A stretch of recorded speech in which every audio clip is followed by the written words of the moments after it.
I'm not back? Yeah, I am back. I do not start the stream accidentally. Usually. No? So, now good. The jokes aside, do you see the range superiority? The range depth superiority. That's us.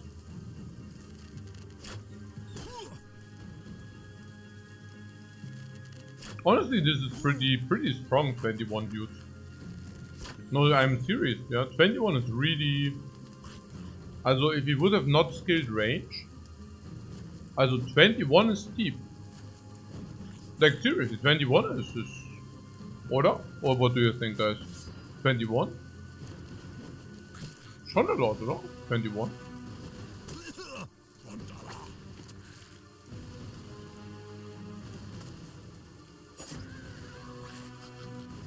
Fortunately, we have these sword, also these and such. This is so strong.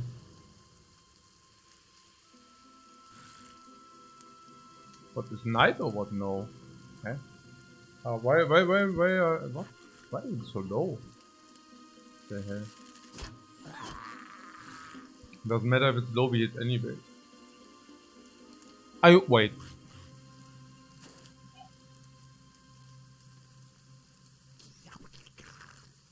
Oh, it's still not very much. Wait, why is it so low? Initiative 86, yeah.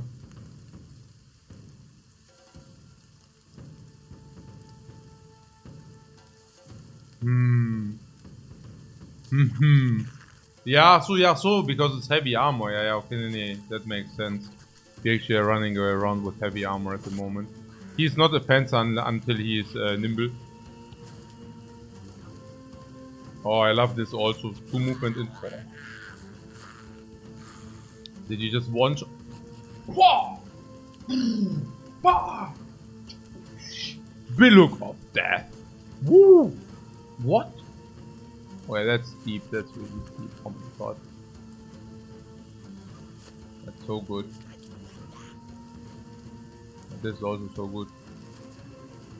Now we are closing in. Ah. And it's their turn again, yeah? We killed 2, by the way.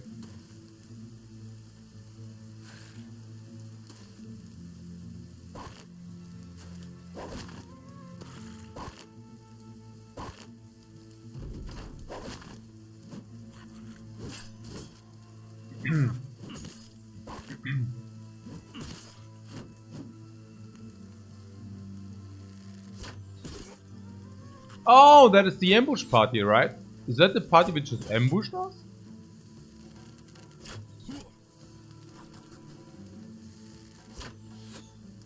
Pretty sick. No, pretty sick.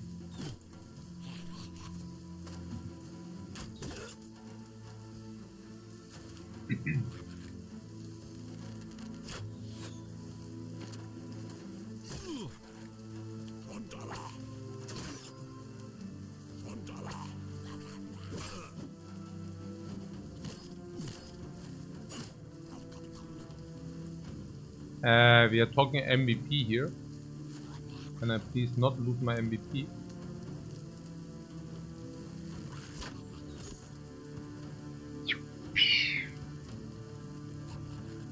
Okay, we need to focus a little bit here. This guy can free and attack. But in this case, I think we just leave it with an attack. With a triple attack! Whoa! So mighty. So mighty. The nets are not inflicting also the counterproductivity against the attacks. So if you're in a net and you can attack, you should just do so. This guy can free. Fine. Fail. Why not? Move and attack. Bye bye. Here, same principle, yeah? If you can attack.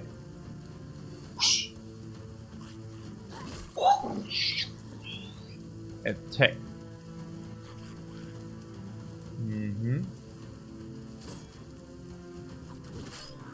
Yeah, it's also inflicting like heavy wounds and also, yeah, it's also really ugly for them. Okay, if killing frenzy, and I'm allowed to do again, or double free. Okay, I want single free on this because otherwise, you know, I mean, he was in danger, or he is in danger, and he freeze and moving in. Yeah, they definitely have a problem. Now we are closed in, so let's see. I mean, no matter what, it will be at least some experience. But it's kind of a heavy fight for like getting ambushed in the wilderness.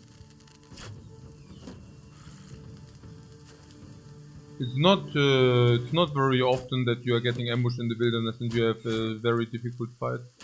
Like 20 Kubos. That's really a lot. Like, holy moly.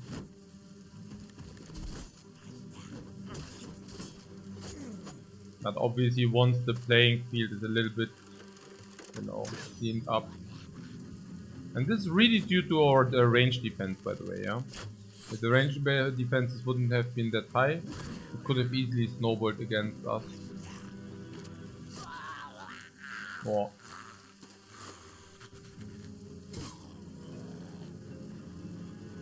Hmm.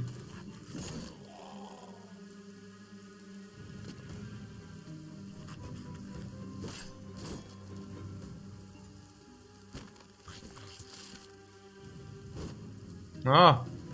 Sorry, what the hell?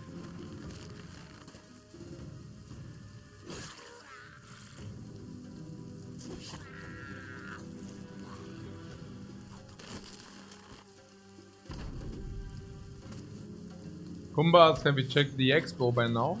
Not yet. Not yet. We should, right? I was wondering. I was thinking maybe wait until he levels up and then we give him expo mastery. Not to spoil the surprise.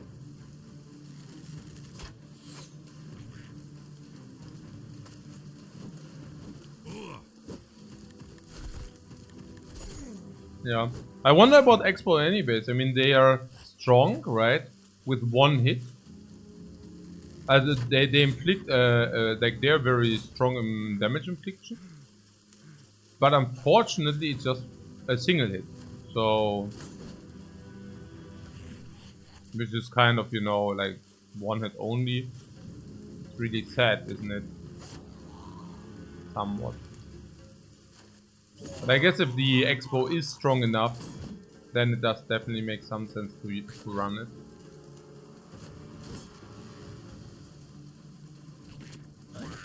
Oh, it's strong.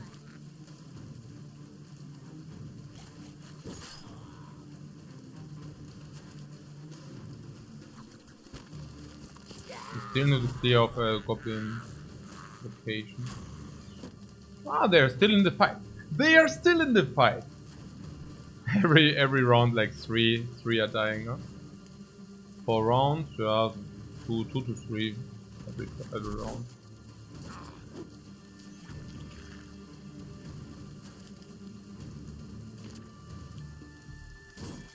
Hey, weiß auch nicht irgendwie. I'm not exactly sure, is it like the brightness or why is? I don't know. So now, at the moment, I'm really missing often that they are they are hiding always in the shadows. Yeah, I don't know.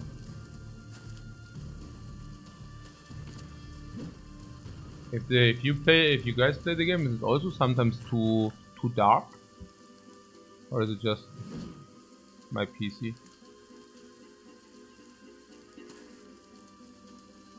Or am I just getting old? Okay, so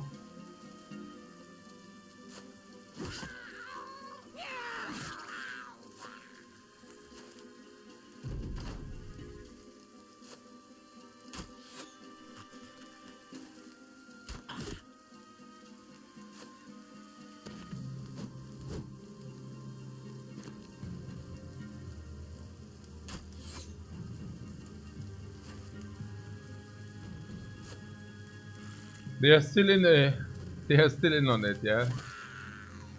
Okay.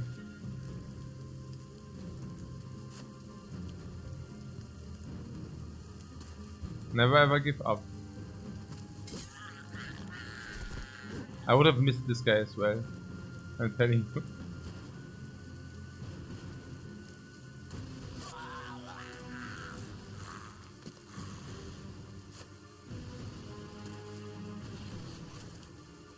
Now, I think now they will fail, right?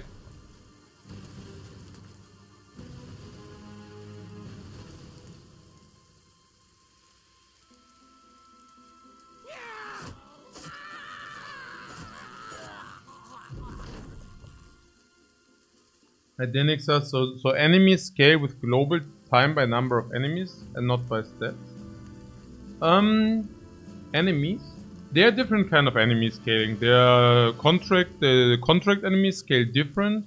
The contract enemies scale with your teams, basically with your team strength. And then there are roaming enemies, and the roaming enemies, they scale usually more with days than with your team strength, but that's basically both. And then there are camps, and camps exclusively scale with time.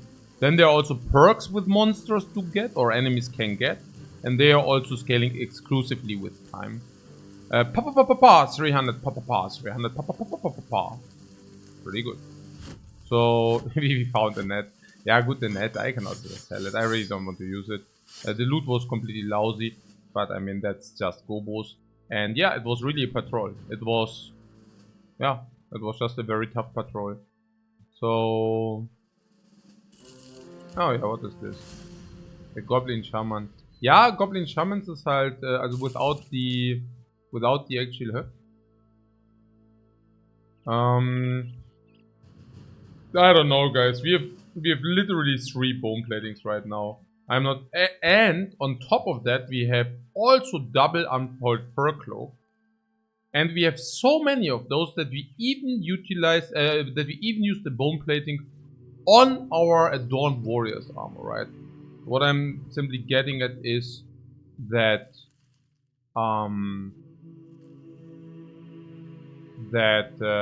we have plenty, and we should use more.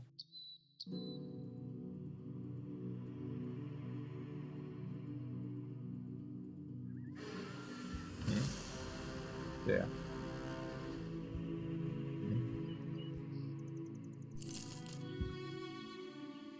Dome pillars with strange marking. What do these do? We gain a signet ring and we bring her some heights. Yeah? Okay. Some point. Wieder Goblin Shaman. Das gibt's doch gar nicht. Hass. Da kann doch nicht everybody having a Goblin Shaman, ne? What's even going on? Also, was ist denn jetzt mit Medicals? 1 to 2 days. Ja gut, one a day, also nothing. And 5 is also nothing. So, na schön. Also, was ist denn damit jetzt hier? Many Goblin Skirmishes, many Goblin... ja, gut.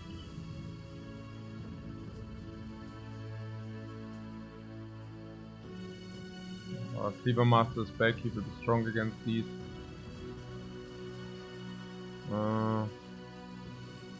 This guy leveled up. 11 but still repairing. Ah, that's crazy. Yeah, 10 and wounded, sure. 11, 10. Okay, but that's crazy. Gustav wird jetzt schlachten. Ja. Auf jeden Fall. Aber auf jeden Fall, was ist mit Heilstein? Das ist noch nicht. Also der ist natürlich, der geht hier schon auf the board. Ja, können wir Range Death geben, can give Range Death, can also give Hit Points. At the moment probably still Hit Points. Also because now Battle Forge. Ja. Also. Ja gut, ich meine Battle Forge makes him much more BP. And the extra HP makes him much more BP. And hitting every time is also sicko. And now even beefier here. Love it, and love it. So what about this? I maybe just did it very easily, so... Many... We just did 20 with Overseer. And now it's 17, so it's actually less than before. Oh, speaking of which, it just came to my mind that we should, actually walk forward if if you want to avoid that we are getting shaman. Could have also attacked in the night if you would have liked to get shaman, like avoid getting shaman. Okay. Yeah, like this. Just spread it out a little bit. This guy wants to be in front for sure. Yeah, like my cooking. Or do you think he shamans this now? And here you see, alright, shield, yeah? Paw, the shielder! Pa! This is the target. Fools! Shield. Yeah, so nice. What are their hit chances even, anyways? Like 50-50. Okay. Given that they have 50-50.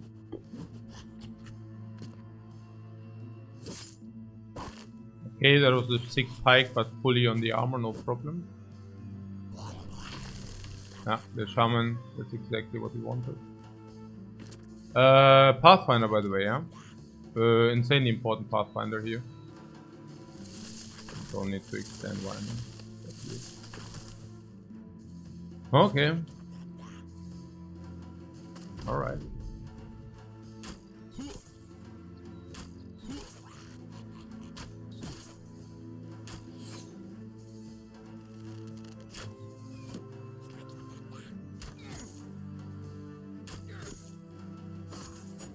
You know that the Spearmaster, we gave him a lot of block, right? You see it here, like they shoot on the Spearmaster, they have 38%.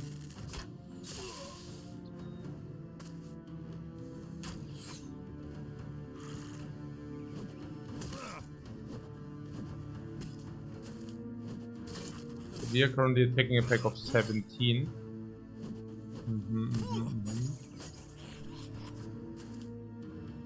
That is acceptable.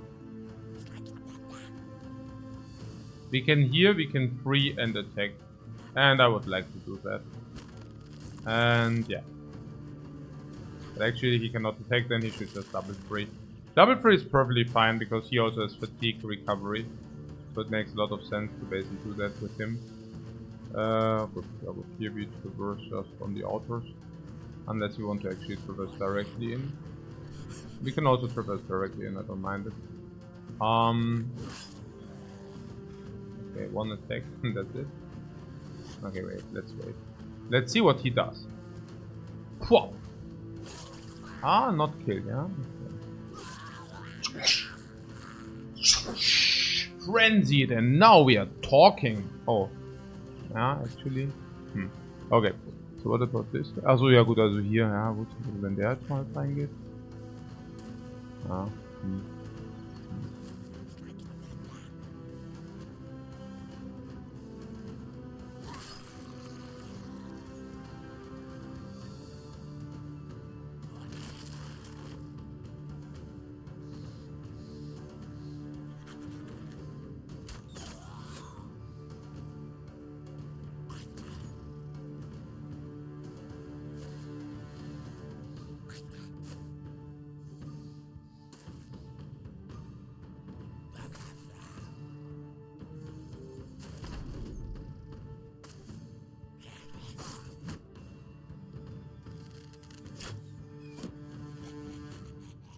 So are they still focusing this dude or what?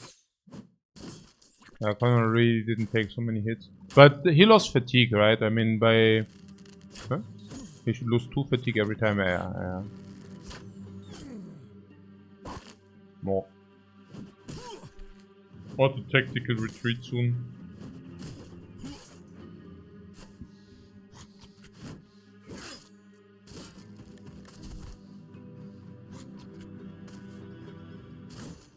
This is good because we can now gain... these will give us a thing. These will give us a thing where we are not being rooted any longer. And yeah, that's pretty good. Fuck, huh? Ah, okay.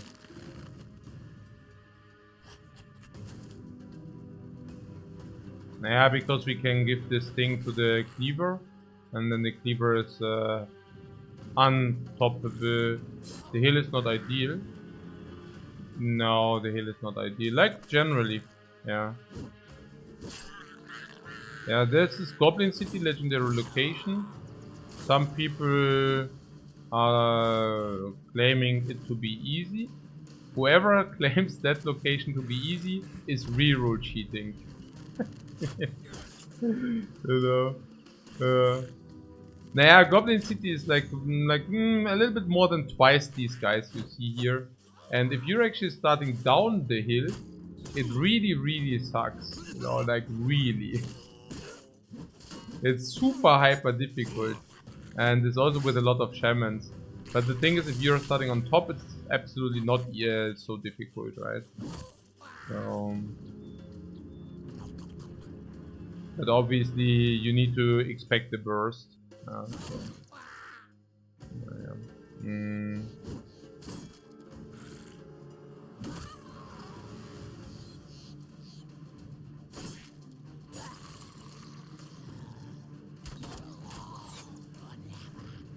Ha! Fuck.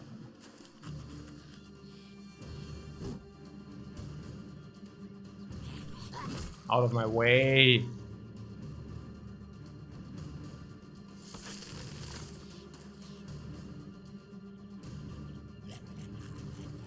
Ha.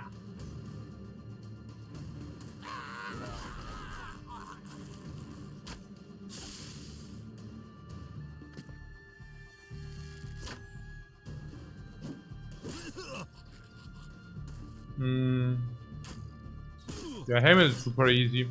The future will be then on the body again.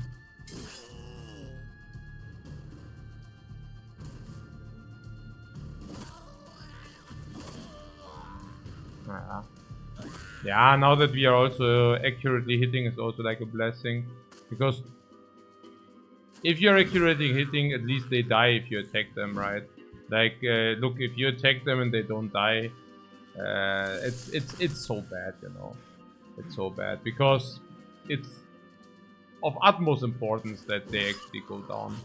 You cannot miss and then they have another round and another round and another round. Just doesn't work that way. It's too expensive if you do it this way. I mean, not that you have the choice, but I'm just saying, you know, it's bad. It's bad if you don't kill them. If you, it's bad if you don't hit them. Like more bad than against usual enemies.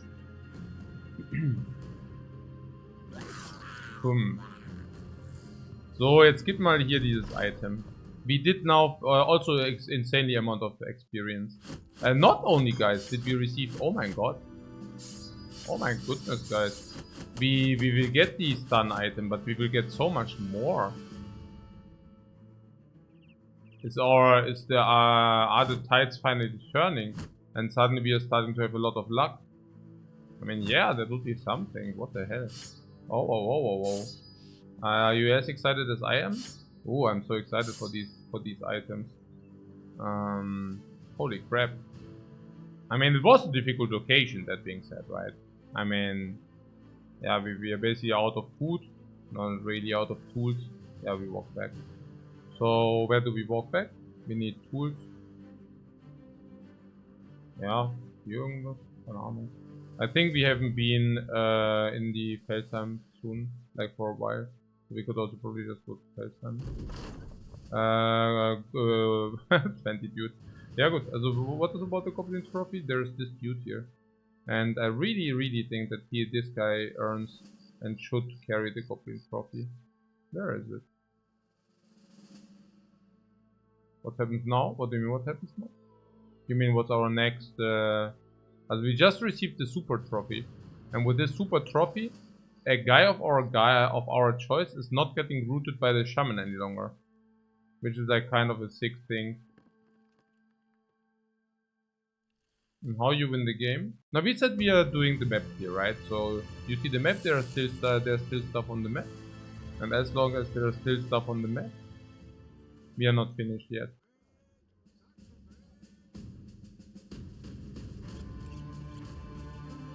I don't think that we need to recruit anybody. I think 20 out of 20, that will do forever. So we also fired our recruiter out of the very, very same reason.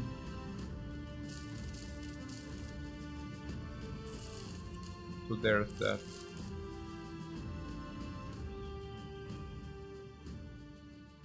I wanted to sell everything. I think we can do that in Moland.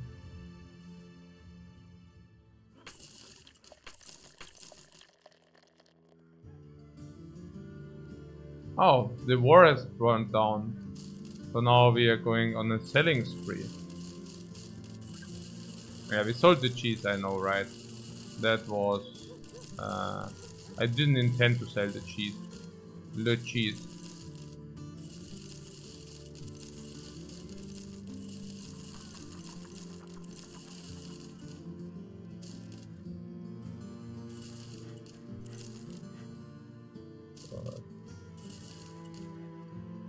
We are now at 8k again. The French bros are crying.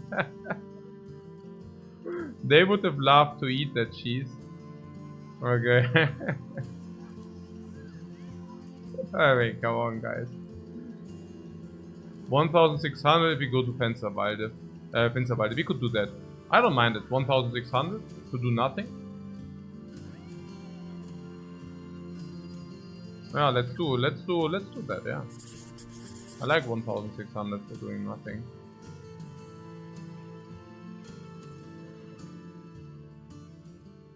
The next station. Felsan first or what? Probably. Also our bros, how are they doing? No problem, no problem. I think we need to... I mean, we could also directly go Finsterwalde and then Erzfest and then just like buy tools there. It's just that we need to buy tools somewhere. We could ready to... Okay, it's clear. The choice has been made. Yeah, also, it's just that we get it. Okay, currently we are really flooding and sick. Okay, the Sergeant Sash is ours, guys. EELIU is just like the most difficult settings you can choose. So there are these, yeah, give to somebody. Oh, somebody who needs it, like that guy. So what should we do and why? What do we do? Here's one thing. We do have the bounty hunter now. So there could be that we face something really sick at any point and we get like extra famed, named, anything super duper hyper. So Jerevit says, did you look at the Gobo weapons we got? Not yet. Not yet. So it's so cool that you have so many cool weapons. So let's take a look. It's a cruel swift strike spear. It rolled weapon skills require -1 and also rolled damage ignores a little bit more armor. This spear is absolute trash. Absolute garbage. I mean, on the other hand, carrying it as a replacement weapon costs us only 1 fatigue, right? Because it's so light. I could see it giving our spear, any of our spears as a backup spear. That's like the most predestined super backup spear you could wish for. Straight up. Yeah. So yeah, I can definitely see us doing that. What else? You would like to see this, right? This is not really a goblin weapon, that's a good thing, right? It's a freaking Katal dagger. And is it? Yeah, it's a freaking Katal dagger, man. Yo, yeah, that's exactly the Katal dagger, and that's pretty sick, right? So how's a normal Katal dagger looking like? What's the usual damage ignore? Is it 20? I don't know. But yeah, so I will show you very quick what the Katal does. So a Katal dagger can either... a normal one is what? 25? 25 ignore armor? Yeah. The thing is, Katal daggers can really pierce through, and the 8% will definitely do something, and the effectiveness against armor also. So we should definitely build ourselves a Katal duelist. I just read Katal duelist. We should definitely build ourselves a Katal dagger bro. And now, how that works is the damage output is already not so bad, right? Katal daggers, they usually output around 110 damage, which is of course above average, but the downside is obviously that it comes with not so much armor ignore, not so much armor damage, which is kind of very comparable to a sword. But the Katal dagger also has a secondary ability, Death Blow, and it's not even that fatigue intense. And what the Death Blow actually does is it simply inflicts more damage, yeah, which is like a lot more damage, and also much more armor piercing, right? Making it actually from a decent or normal weapon suddenly to a very, very strong output weapon, which also just like slices and pierces through. So what about it? The normal one, yeah, is 2070. Exactly, right? I mean, usually very bad ignore stats, usually very bad armor damage stats. But yeah, that's kind of changing if you're using that dagger in a way that suddenly, yeah, you can do the math yourself, but I do it for you. 40, and suddenly we are piercing, for example. Like if this would pierce 50, it would pierce suddenly 20 damage instead of 15, for example. But if you say the armor that is still the target is still armor 10, suddenly you pierce, I don't know, 10 instead of 5, right? 3 times. Let's say you hit 2 times, it's still significant, honestly, right? Still significant, can even lead to a wound, but it's also significant just damage-wise, also output damage-wise. Because you can swing this thing 3 times, right? So, all that being said, we will build ourselves a Katal dagger bro, if we can do so. Oh, our dagger just received the level up. Maybe it's time to take a look into our named crossbow.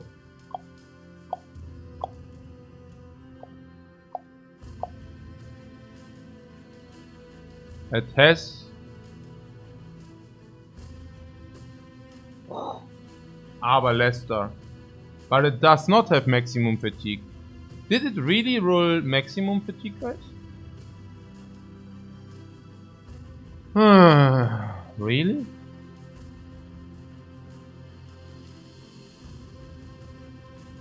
I mean, currently we don't even have bolts, because I think I sold the bolts. But, I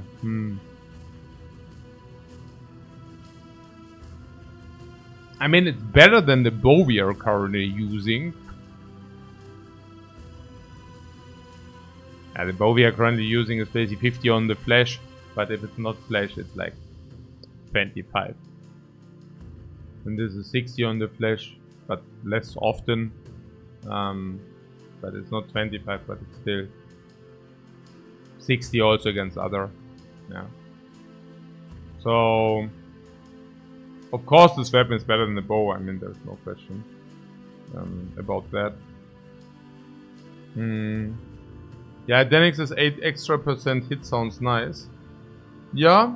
How nice?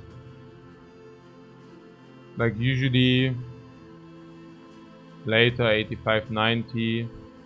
So hit chance is probably 70. So it increases the damage by 12, 13, 14%.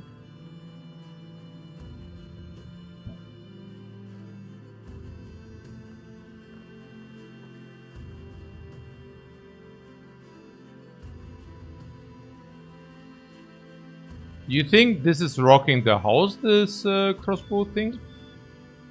I mean, for me it felt like always that crossbows are just suck. 60 non-effective against armor, so it's kind of you use it for the piercing, right? What are the? Yeah, you can basically increase it to 70. Yeah. It also ends there. So it's basically 60 multiplied 70, 42. Against armor of 200, you deal maybe 20 through piercing, but...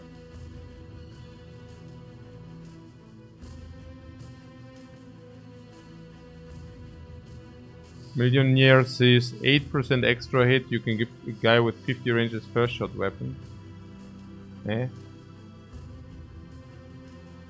Ja. Also ja. But, I mean... Androp's expos are pretty meh. Yeah, right. They are pretty meh.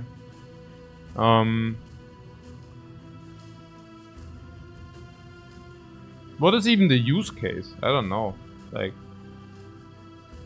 yeah, I mean, what is the use case of an X? Like, what is it?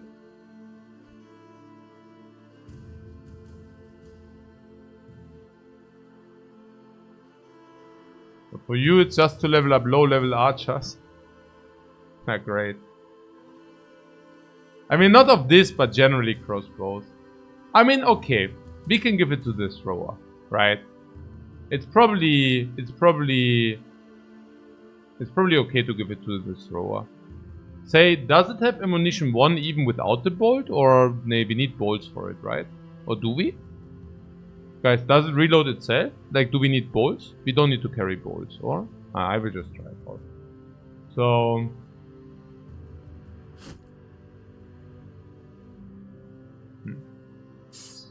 Money.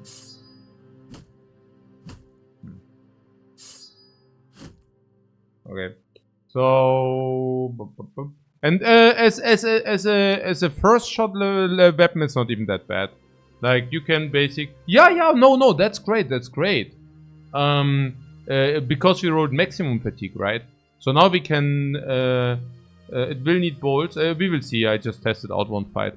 But it's not too bad, because usually it's expensive to do that, right? Like, you would need to put the weapon into your backpack, so at the end of the day you carry 14 fatigue, and if you do that you lose 7 fatigue, right? But in our case, we basically, because we rolled the maximum fatigue, we only pay half of that penalty. Naja, and if you only pay half of the penalty, it suddenly becomes a much better value proposition, of course, right? If it doesn't work here, I will use it on this thrower with exactly the same idea. Because if you can actually use it as a one-shot weapon, then it's of course OP. Like the first shot, right? Without the reloading stuff. Because, naja, we already said it, right? The bow, it was around 50 on the flash, 30 without, but it's also difficult, yeah, to convert. And this thing is 60 on the flash, but also 60 without. So much stronger than a bow. If you wouldn't need to reroll it. If you could shoot it twice per round, it would be OP, of course, right? And yeah, we can kind of, you know, do it at least turn 1. Yeah, min-maxing everything, guys, min-maxing everything. So, we rolled 4.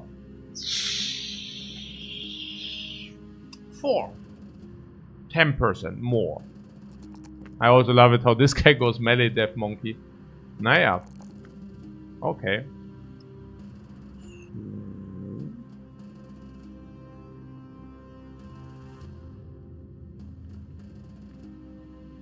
Naja, usually...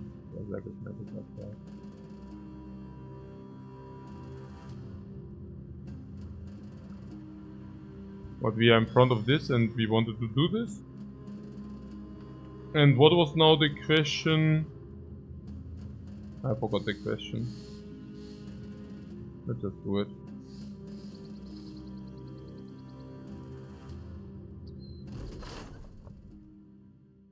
So these are zombies. And this is not having ammunition or what? Recover is a strong ranger perk, isn't it? Recover? No, I don't think so. I really don't want it. Adenik says Berserk is sus. I can't remember the last time. Oh, look at this here. Guck mal. It worked. I can't remember the last time Henry killed an enemy. Yeah, because he still carries the garbage bow. And we didn't give him any expertise yet. So, but that will also change at some point. By the way, why is it 95? What?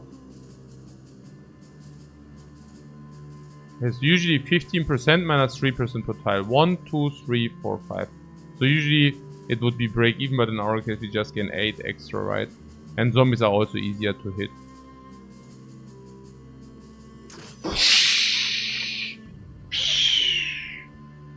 Yeah, now we can swap and...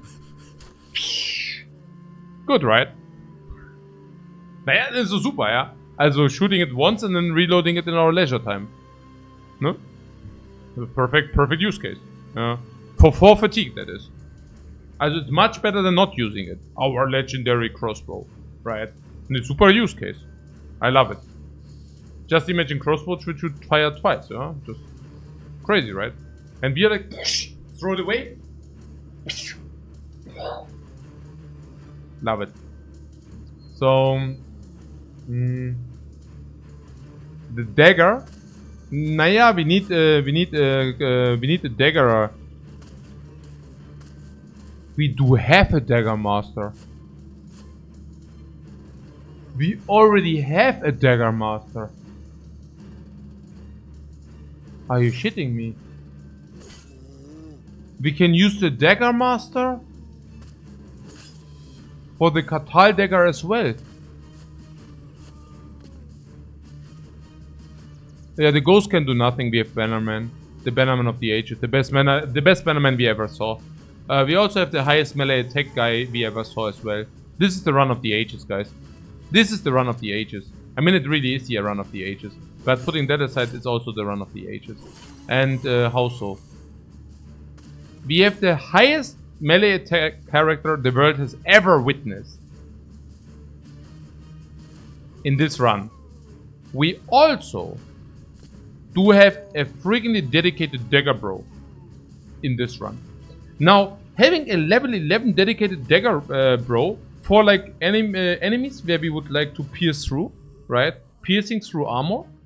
This bro you cannot use against certain things which are not susceptible to piercing. And now suddenly, out of the blue, we find the Katal dagger of the gods, which we now can use for all those fights where we do not want to pierce through, like ancient legionnaires and such, right? Like they are susceptible to stun, also to mace, into Katal dagger farm. But they are extremely invincible or invulnerable against the piercing stuff. So against all of those enemies, we will use the Katal dagger, where we do not want the piercing damage, but blunt damage. Like burst, like basically not burst, but damage output. But in all those which are pierceable, we just pierce them. And this is also the run where we have the highest resolved Bannerman I ever had as well. It's really the run of the Supreme in all aspects. It's also the most difficulty setting Deserter run. It's also the run where we were facing Doom the most of all the runs we have ever played, right? We went 2 times down to 1 person, right? So this is the run of the superlatives. Like if this is not the run of the superlatives, I don't know. And did I forget about the fencer? Yeah, we also have a fencer with a fencing weapon. Yeah, that's right.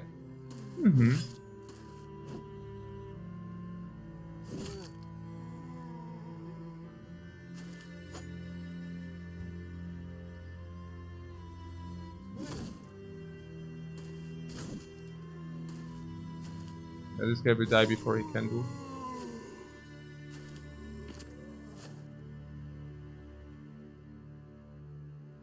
But we might have the best Bannerman, but the Goblin Archers say otherwise? What do you mean?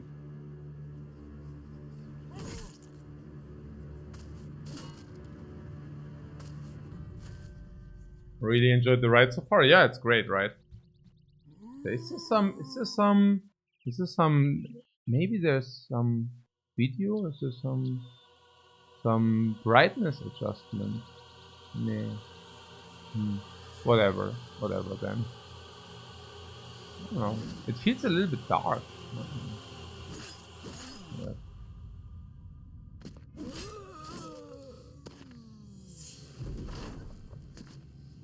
You have bad range defense on him. Yeah, I mean, that's the other thing, right? This is also the run where we skilled range defense to the heavens and above, right? For those who witnessed this run, I mean, this is not a normal thing, right? Like, usually you could level up range defense, but you don't have to, you know? I mean, 9, you don't. Like, most just ignore it. Let out, but we do not ignore it. And it's working out very well. Yeah, this is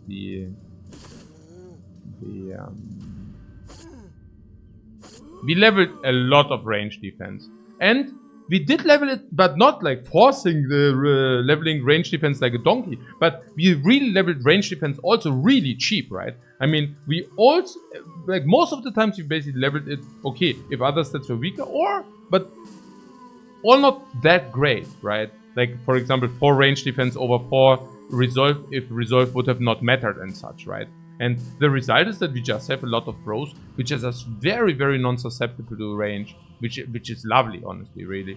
I mean, if you have 2 enders and they still, let's say a Gobo hits you for 60%, and suddenly the 60 are only 50, you know? I mean, that makes a difference. Okay, I mean, it's really crazy, right? It's 19, also some really have high range defenses, like the Biluk, for example. I mean, he will probably get hit. That's crazy. Yeah, that's like, they get hit like 20% less often or something like this. Something really significant. Okay.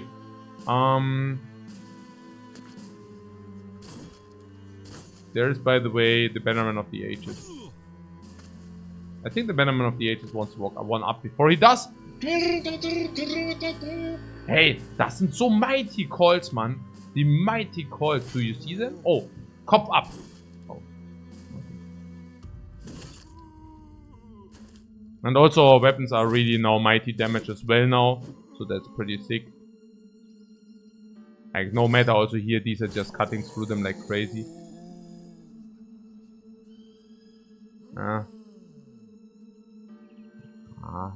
So. How many ghosts? A lot of ghosts.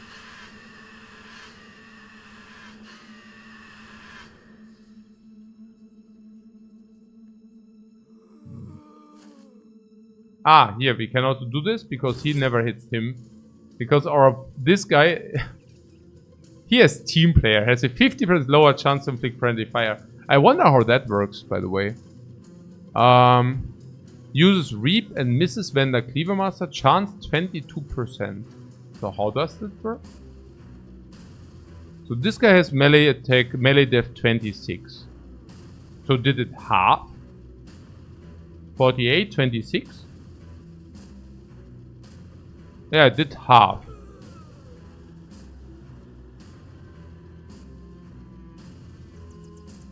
So it basically means... Well, that's pretty massive. I mean, it has a 50% lower chance, means it halves this skill. So, if you have somebody, like, for example, with melee def of 40, then you have an 8% chance to hit him. It's nothing. Team player is better than I thought. I mean, it's realistically preventing that you're hitting your own guys. Can be strong in many scenarios. Yeah, probably on a Sword Lancer, right? We did everything correct. Because, I mean, if I think about, okay, which character probably hits the most, inflicts the most friendly fire? Well, that must be the Sword Lancer. Because you sometimes have like a 3-pack, like you just saw, right? You have 2 packs, but your guys is a 3rd or whatever. And other than that, only the round swing of the X comes to my mind. But the round swing of the X is only good if you have at least 3 enemies, right? Here. Yeah, Warguy says team player also makes some great X AoE hits viable. Yeah, absolutely. But I think 2 enemies are insufficient for that. So, It would be like 3 enemies, one of your team. For the ranged dudes? Really? I'm not... You say it also works against... I don't know.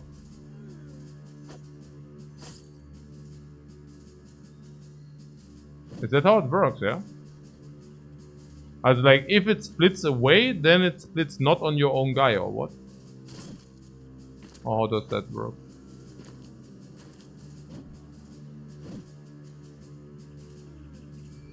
One, two, three, four. Every motivational call is 95%, by the way. Ach so, on handguns. Yeah, okay, no, sure. Yeah.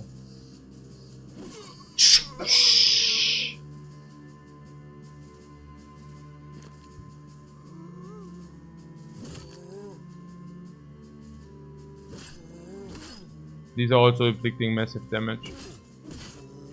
These are different cleavers, but...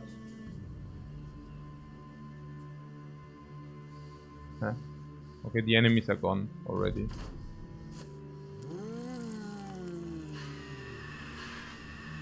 I mean, our guys have higher resolve anyways because of our bannermen. Like, most of these guys are just, you know... They have 83. Yeah, but also, I mean, the others, right? Like 60, 60. It's shown crazy stuff. It's shown crazy stuff. I should also maybe min-max more the guys so that I do not overlay damage. But this is also always a very good feat. Oh, wow, that was a headshot. So good damage. Oh, wait, what? No way. Fatigue neutral. So they said.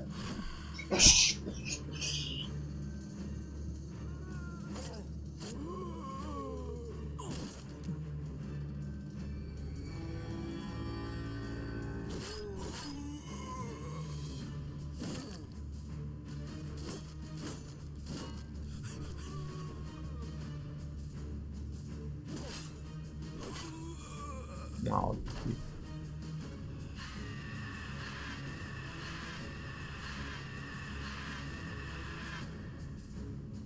ha! I needed to launch. Lunch. I needed to do it. Oh! Ey, Biluk ist halt so scraping the armor. Das ist so unreal. How the Biluk actually cuts through the armor. Wait, how much fatigue do we have? Ooh, okay. Nah, maybe killing these ghosts before something bad happens. Like this. Damn. Be gone! The village evil beings!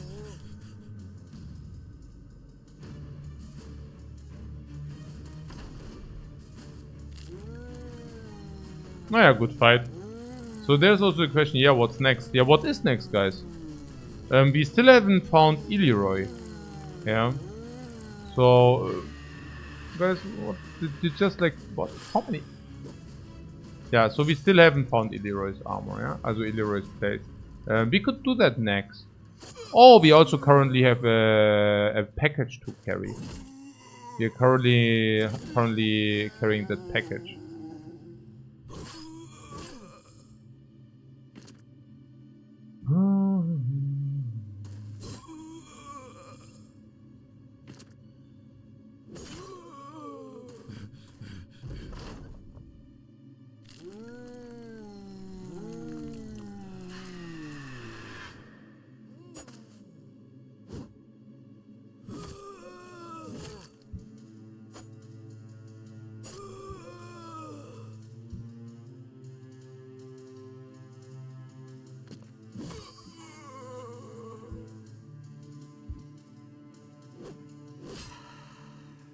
$300, 400, choo XP train.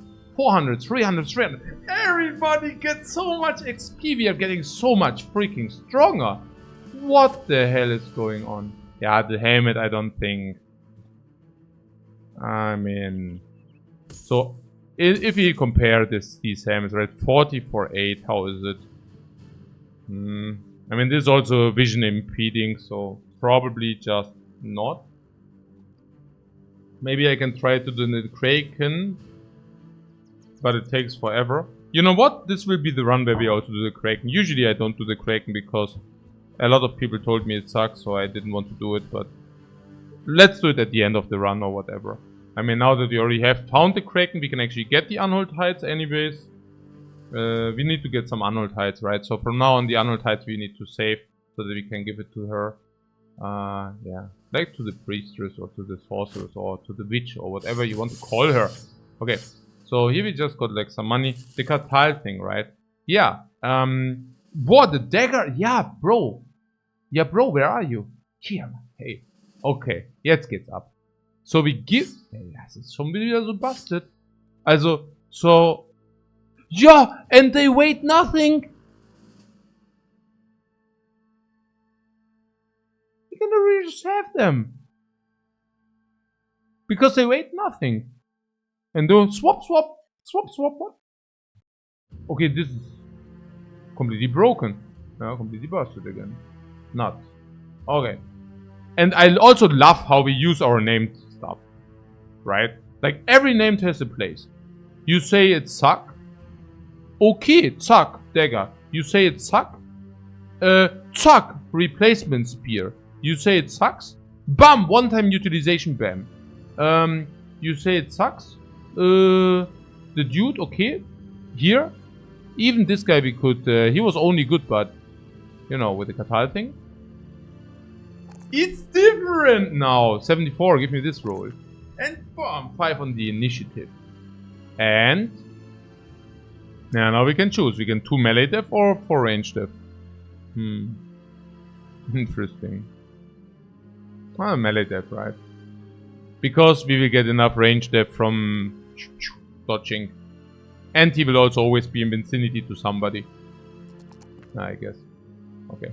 So, what else? Cleave Master. Super VP.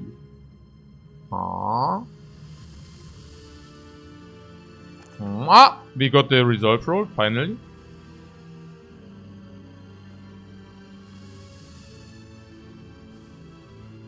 Is that monk good? No, the monk is just the utility. So that our hedge knights are not fighting.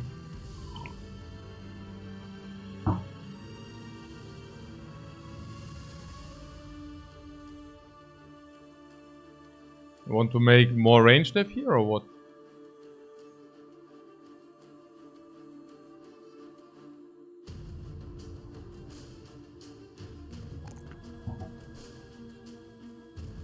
$20 range def. And counting. Also... Berserk, right, with these fatigue. What is the perk? I guess... I definitely need to recover at some point. But only once you start launching. So, gifted seems pretty good.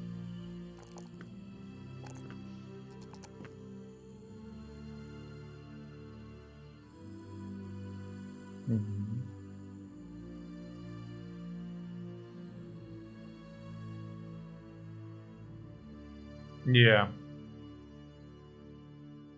I would love him to also have Relentless. I would love him to also have Sword Mastery. Nimble he needs. Wow, it's also so perk intense, guys. Wow! Rob on the Spear Master! And Hyper. What is this? Ja, hier noch schon bis Threshold reached, ja? Health until reached Threshold.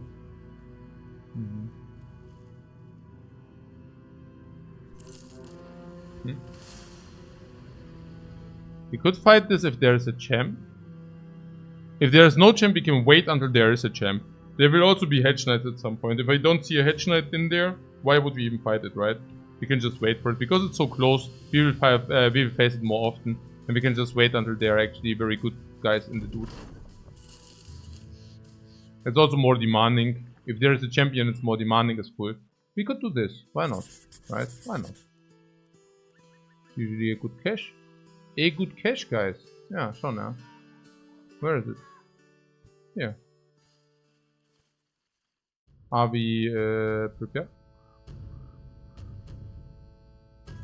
Is there anybody we want to level right now? Level 11 I see. Level 11 I see. Him we could level definitely over the Spear Master. Because only level 10. Only. Level 11, level 11. Level 11? Oh my goodness. Level 10. Okay, here we could also... Him we could also if the others are... Okay, this guy is also already level 11. So yeah, level 10 goes in. Oops. Level 11, 11, 11, 11, 11, 11, 11, 11, 11. Level 1. He can pray for better times. Huh? Was ist denn das? Nachos? Yeah, okay. We give them one shot. We give them one shot. They are first striker. Oh, we don't care. Like, what can Nachos do anyways?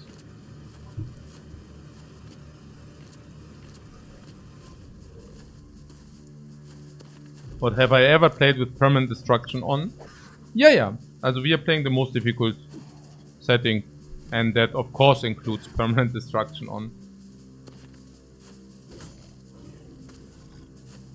Wiggleput says he just started recently to play the game. It's a lot of fun. Would I mind talking about retinue at some point? No, absolutely don't mind. We can... Hey, Pescarable. I'm back for the bros. Yes!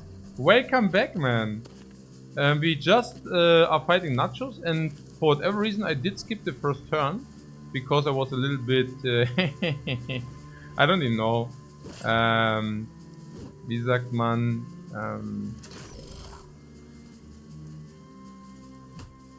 complacent. And suddenly, instead of being 19 small Nachos, some of them are actually medium, and some of them are actually even big. So I upgraded a lot compared to earlier today. Yeah. We also already 1 hour on it. So yeah, we did some good upgrades. We will be able to maybe talk about some of them later. But there were a lot of nice ones. So definitely happy about them for sure. So about the retinues. Yeah, absolutely. What do you want to know? Do you have any specific questions? Does anybody have any questions about retinue? What do you want to know, guys?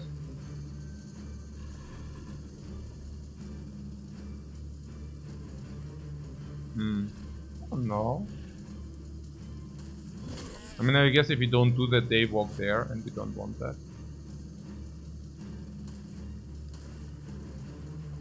Yeah, this is halt not really feasible. Cannot do that. But this is just luxury.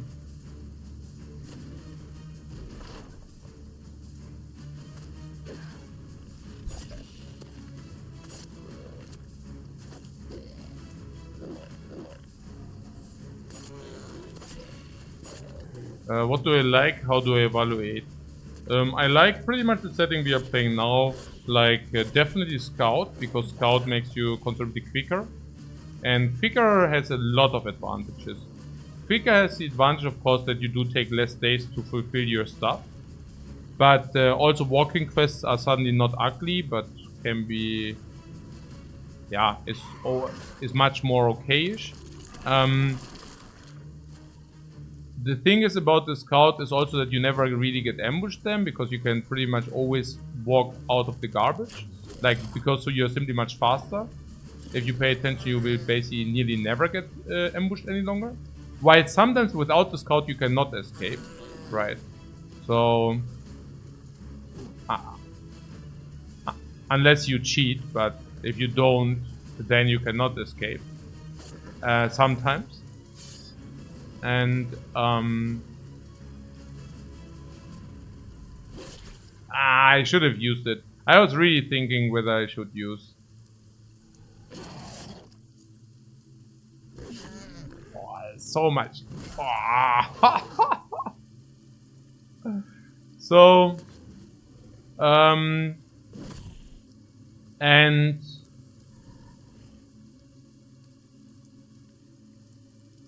it's also much easier to pursue enemies, right? Like, sometimes you have a quest where your enemy doesn't want to fight you. And then he walks to the other half of the map, and you're pursuing him for ages. And the scout can also prevent those things. So, I like him quite a lot. The lookout, by the way, I think is overrated, right? Because first of all, he doesn't help you to find any legendary locations. That's a big number one. And the big number two is also that I do believe that you should do contracts. Like, mainly contracts. And if you do mainly contracts, well, the lookout doesn't really help you for that, right? So, the lookout exactly helps you to find camps in the wilderness. And camps in the wilderness, it's probably not the best idea to do that. Yeah, because it's really, it can really be ugly out of a lot of different reasons, right? Some reasons include that you might not find any and then you're sad. Some other reasons might include that if you're not strong enough, you need to suddenly skip a lot of camps and that sucks, and so on and so on, right? So that is the second. The third one is Surgeon. The Surgeon is just insanely strong. Not only because of the wounds. I mean, that's one reason, right? I mean, that your wounds are healing 1 day earlier is massively good. We don't need to talk about that, I hope, right? But on top of that, he's also a blacksmith, basically preserving you any kind of armor, any kind of naval armor, any kind of named armor, any kind of named helmet, because you guys, they just don't die. Ever, right? They have basically one dying for free. Which means you will never lose the equipment if you have the Surgeon, which is insanely insane. And then, of course, on top, it's also that you never lose bros, right? And never losing bros is, well, insanely insane as well. Like, it's pretty crazy, honestly. Because, yeah, because let's say you invest a lot to nourish one bro. And then this bro suddenly dies. And now you have a 50-50 that he actually did not die, but just survives and continues to fight. I mean, that's massive. But even in the cases where he really receives a garbage wound, well, at least he is then still a throwaway bro for one fight or two. And that's pretty good if you have level 10, level 8, level 9 throwaway bro. And yeah, that is all included in one retinue. So Surgeon is must. Yeah, you know what? This fight was super successful.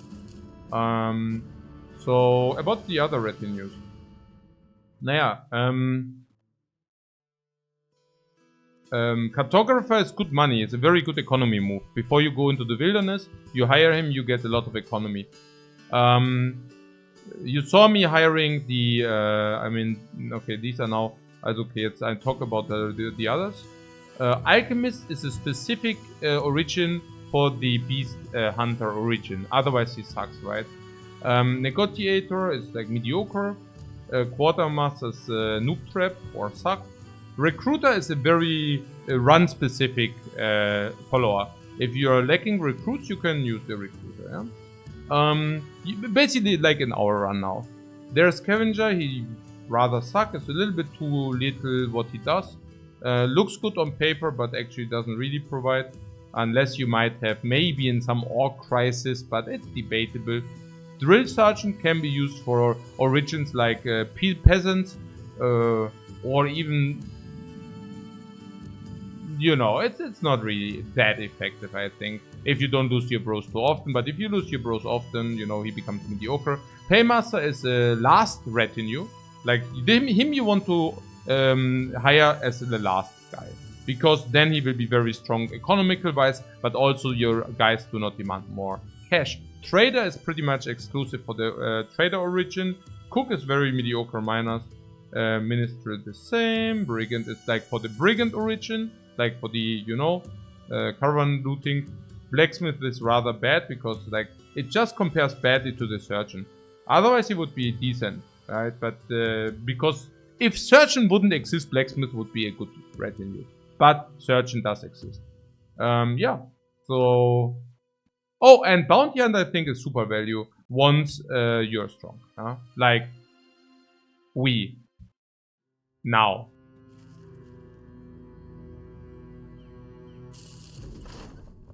Ja, so currently, what is our pay? Also wir haben jetzt 900 coins per day, right? It is expensive. But hey, what can we do about it? No, we buy a lot of stuff. It's so cheap. I buy everything if it's that cheap. So what about Erzfechte?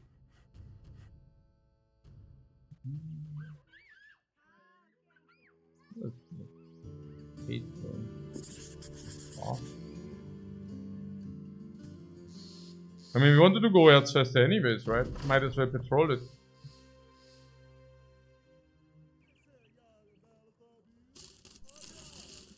So we reached 10k again, right? I like 10k a lot as a baseline, because I want to be able to purchase any named weapon at any given point, and 10k does allow you that, right? So I think 10k is very important to have. You can also hire a very important row at any given point as well, if that's the thing.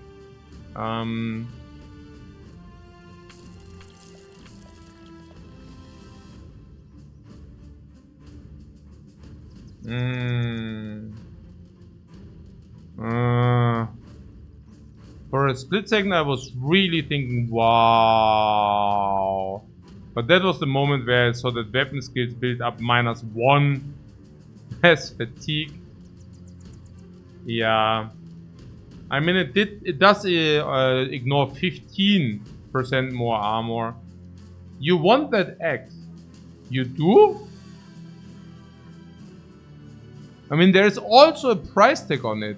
I mean, yeah, I would take it for free. But compare with the default one, well, it's the same. It just, look, any non-default is always 2 upgrades, right? And one of these upgrades you already see in green at the bottom. Weapon skills build up 1 less fatigue.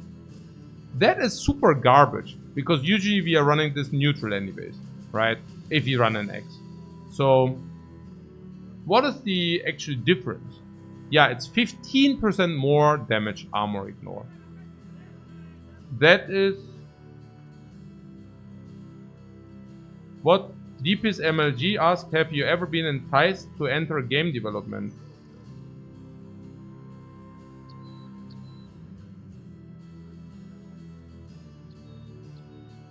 No.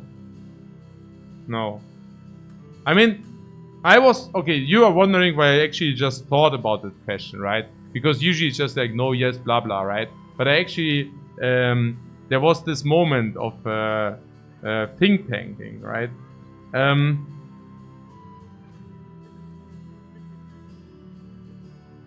that is because it's funny, right? Because I actually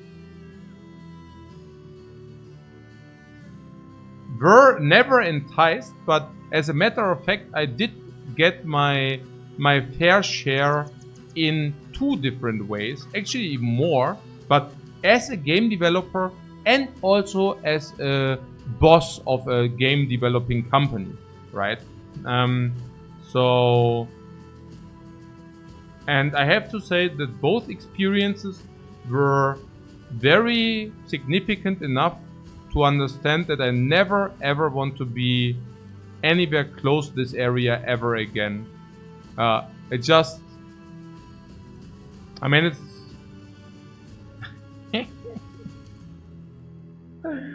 I don't know. Naja, gut, guck mal.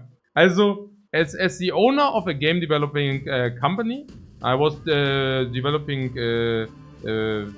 yeah, few games, and I had some programmers working under me, and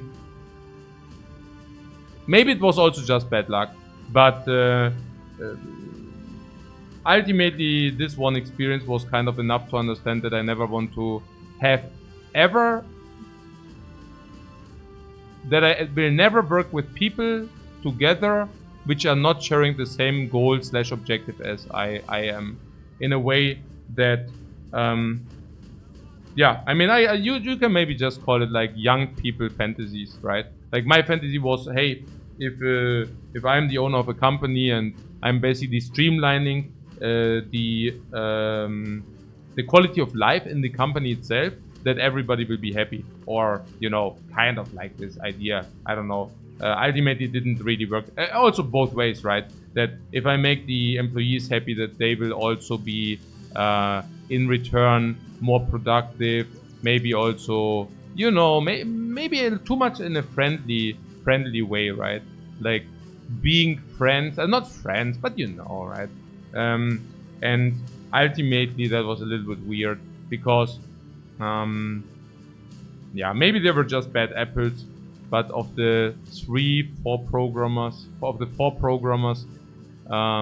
yeah, basically 3 turned out to be a little bit backstabby, so kind of egocentric, also usually overestimating their own abilities. Ultimately, it was a big bunch of bullshit, which lets me decide to like never really pursue this area again, simply because I felt it's just not worth it unless you want to go for the money, for more money, right? But since money was, since a long time money is not my main objective any longer, yeah, it just doesn't make any sense in this direction or regard. And as a game developer myself, I had my fair share. Well, I mean, I don't know. For example, yeah, so in different big companies, I don't want to name now specifically, but it felt like weird to be like the bottom part of the chain, right? Like where you always need to, like some things cannot be done because blah blah, and there's always something, and it's, you know, I'm not talking about Riot, yeah. Also, if you think, oh, I'm talking about Riot now, Riot was an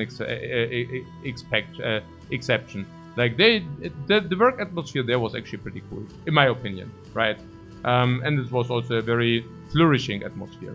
But yeah, like the other experiences weren't that great. Rather had the feeling that, yeah. Also here, again, to not go into too much many details, but it was definitely also not worth it. Yeah. Okay. So I hope that answered the question. Okay. So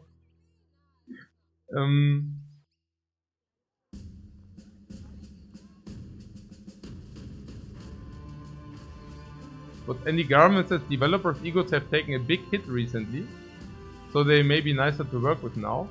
What do you mean? In general, in the entire industry? I don't know. What? What's happening here? Really? Also back in my days, but that's granted, that's also already 15 plus years ago. Every developer thought of himself as a genius. Like at least the guys I work with, yeah. And it was weird as fuck, yeah. Like everybody is the next Google genius, and yeah. But yeah. So in the entire industry, okay, that's why is that?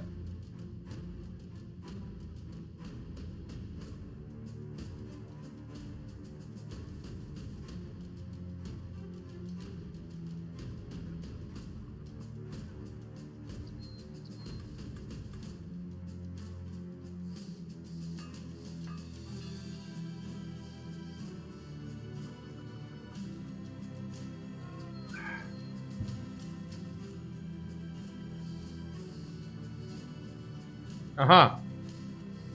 No longer as protected, just okay, just because writing code at this commodity says, ah, okay, and huge, okay, I see. Ah, okay, yeah, Pascal says, do you remember Random in the bazaar and look how the pile of shit turned out? Yeah, here's the thing, right? And once I decided, there was this one time where I decided, okay, I will never do it again, right? I never go into this area, even remotely close again. And this is also, by the way, true for any kind of, okay, sorry. I basically didn't really round it up, right? So basically the long story short was that at some point the direction we wanted to go wasn't really worth it any longer. Like it was a little bit too much gambling, right? Like to cut the story short, we basically came from it was a very flourishing company which was also profitable, and it was in the poker area, right? And at some point I personally decided that I do not want to really pursue this gambling aspect nature any longer, right? So as you know, I basically cut it down and pursued other things. And in the same way, I also didn't want my company to be associated with gambling too much any longer. So I wanted to shift gears. And now, obviously, shifting gears is not easy because, like, as you can imagine, like, the burn rate was around, let's say, 45, 50k, right? Now, of course, there's still a threshold because we had the old project still, so it was still profitable, but at some point it wasn't. And especially if you want to make such a big shift, at the end of the day, you need to also cut the old projects, right? Which I also did. So now you're looking at a company and again, like whatever, like some old projects. So the burn rate is maybe only 30 or whatever. And I mean, I know, like guys, I already told you this story. I tell this story every year or such, but it was really like a significant experience of my life, you know? So now we have the company, it's burning, but it's okay, right? I mean, I also had the company with a partner, like with a minority partner, but nevertheless, we had enough money to fund the company forever, like in a way that it was basically our decision, okay, do we actually want to pursue it or not, right? And obviously it's also not too nice to support something which burns money, but I was thinking, because the guys who worked together with me worked already like 3 years there, I was thinking, yeah, you cannot just, you know, I felt some kind of responsibility, right? So I was saying to the guys, you know what, guys? The company is making, yeah, it's burning money, but you know what? I believe in you. You have half a year to come up with whatever you like. Feel free to do whatever you want. You have my full support. Okay, so I'm doing something else because I also believe in not too much control. I come back after roughly half a year. So, I mean, just imagine, you know, like, in this half a year, that's probably worth nearly $250,000 or something, but whatever, so I come back. Pascal says, and let me guess, it went down the drain. Naja, it was really a little bit disappointing because, I mean, it was not about going down the drain. If I come back after half a year and the guys are saying, okay, we really tried our best, we really tried hard, and you know what, we came up with this or this, but it went down to shit, and now, sorry, I would have not had a problem with that, right? But I came back, and the mood in the company was very good. Like, everybody felt great. I mean, okay, so it's a company for developers, maybe like 2 secretaries, some auxiliary people, like this, right? So I come back to the company building. It was located in London, and at that time I was already doing business, conducting business on the Cayman Islands.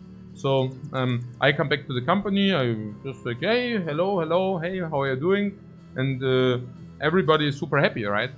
And coming from a perspective, yeah, where I'm thinking, okay, actually, wow, the company is burning money every month, right? And a lot of it. So I asked the guys, okay, what did you actually come up with? And they actually didn't really come up with anything, honestly. It was very, very little they had to show, like in half a year, right? It's crazy. And I just imagined they didn't work that much, honestly, right? So ultimately, the last straw was, like, the last nail in the coffin was when, like, I was like a few days there, like I think 1 week in London, and one of the developers, like yeah, basically the main programmer or something, he got the idea that he wants like a big salary raise, right? And that was really like the moment where I thought, okay, what the fuck is going on here, right? So at that point I also kind of shut it down and everything. And it was not like the $250,000 or a little bit more, like where I was saying, okay, maybe I could have shut it down earlier. It was not about this bullshit, right? But it was really about, yeah, like a personal disappointment. And now you might think, yeah, but hey, coach, I mean, that's business. I mean, what do you expect, right? I mean, if the company makes a lot of profit, you're also profiting a lot, right? Like, is it not just like a game of chances? And but I don't know, you know, it's kind of, you might call me naive, right? But ultimately it's I think it could have also worked. I think it really is a thing which stands and falls with the people, you know. Because honestly, like my financial situation at the moment, right? I can really confidently tell you that if I would have not worked also with a lot of people I trust and the trust got rewarded big time, I would not be in the same position I am now, right? I am in now. So I don't think it's generally a bad thing to trust and also to have such a concept, but it's just like whom you do it with, right? So ultimately my life philosophy from that moment, it was a very traumatic experience, not really, but like a really deep experience I learned from. And I also learned what I wanted and what I didn't want. And my biggest takeaway from that was that from that moment, and that's again like already more than 15 years ago, I always align the interests even on paper. So I will never have any position situation again where everything is going to dog shit and anybody I work with is celebrating. Won't happen ever again. Like I only do projects win-win always, yeah. And if things are going well, everybody gets. If things are going badly, nobody gets a shit. Like literally, yeah. It's very important for me, yeah? And it also worked out very well in the last 15 years. And I also do expect it to continue to work very well also in the future. Yeah, probably one of my most important things I learned in life was like this, right? It helped me financially, but it also definitely helped me emotionally, right? That I never need to care about that stuff ever again. Like kind of, oh yeah, you know, right? It's very clear. If you take a look at it in an analytical way, but you know, young and stupid, or not that that experienced yet, you have to sometimes make those experiences also yourselves, right? Okay, cool. And yeah, so that was that story. Oh yeah, and now actually also positive, negative, positive. The positive part, right, was that once I decided to never go into this direction ever again, I see people going to crap left and right by doing exactly that, right? Starting with one very close friend who basically won over $1 million, over €1 million in poker, and he basically spent all of that. Like he basically burned all of that money trusting programmers and developers, trying to make a clan web page, which went completely, which basically went garbaggio. Following up to also other, I don't know, like Rackful, who actually trusted programmers and developers. And I mean, I'm not saying they cheated him, but you know, I'm kind of saying that. And then I don't know, Reynard Bazaar might be a good example. I mean, ultimately, it's probably just the idea, like if you cannot do it yourself very well, do not over trust, right? Do not over trust. Pascal says, what, Reynard? He's now hard stuck on shrooms. Yeah. Right. But,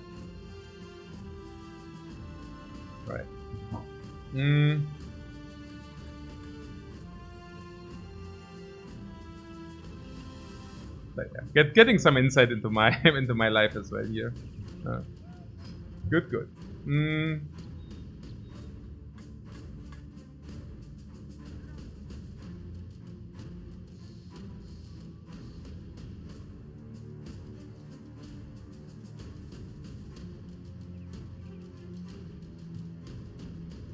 Pascal says, would you say monitoring it closer? What the day-to-day progress was would have made you pull the money plug sooner?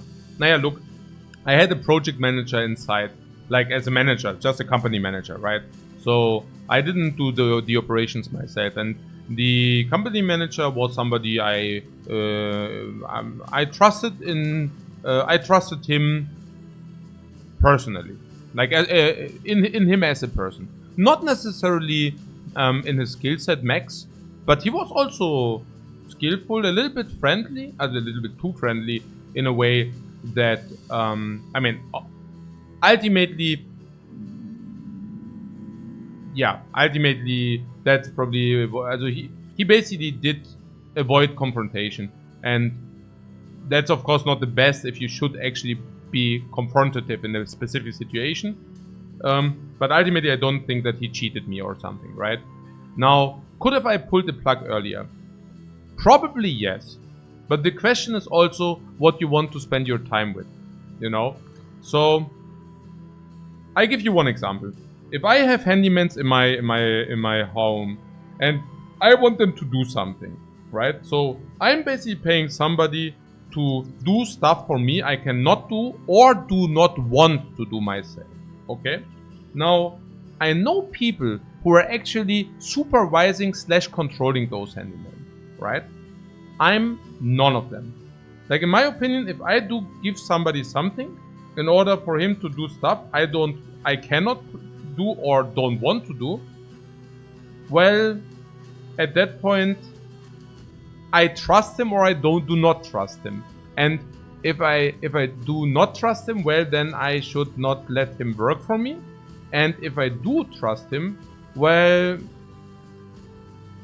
you know, right? So, I also really think it's not so. This is not how I see myself. Like spending time to supervising people. I have too little lifetime for that. I'm not religious, right? I'm not a religious person, and as such, I have a limited amount of a finite amount of time on the face of the earth, and I'm really not seeing myself spending this time supervising people and mistrusting them. Obviously, I will not have blind trust. Obviously, I have stuff in place which sometimes, also if certain things do happen, I just cut it off, right? But it's more that, right, in a macroscopic perspective, that I do sometimes occasionally checks and not trust checks. Like I don't have a camera, but it's obvious, right? I take a look what work has been done. Like was the work good? Was it bad? Are they honest with the money they want to have or not? Or is it like shady or is it not? And is it dodgy or is it not? And stuff like this. I mean, as a logical person, you can also kind of evaluate that stuff. And if you have at some point the feeling that something is not going well, well, then you just do not give out the next project or whatever, right? And it works very, very well because I have people which I work a lot of decades already together, and it's so good if you actually have those, and it's so bad if you don't. But obviously, I mean, it just develops over time. Like if you're trusting, it will pay. It will not pay like maybe in a year, maybe not in two, but over a decade, I can trust you. Like that kind of behavior is definitely worth it. And I really recommend wholeheartedly to everybody, right? If you're wondering how you want to live your life or how you should act with those things, I really recommend you to find people you work with over a long period of time together, because it's so much burn you have if there's any kind of mistrust in any kind of transaction, honestly, right? Okay, cool. I hope that answers the question.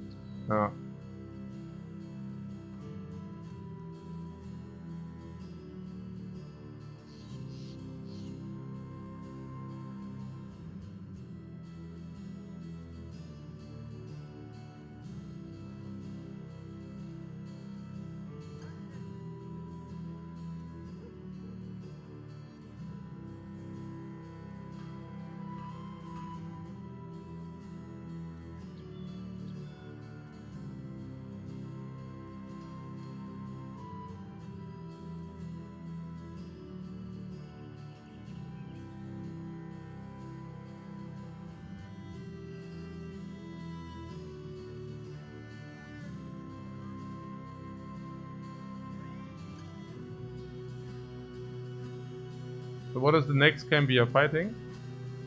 Do we buy the X or not? Let's do that. I think there was a nice injection of real life. And now we go back to the X. I think it's also always like in Status Fire was the same. Always if there's a borderline threshold decision. I mean, do we really want to pay 14k for this thing here?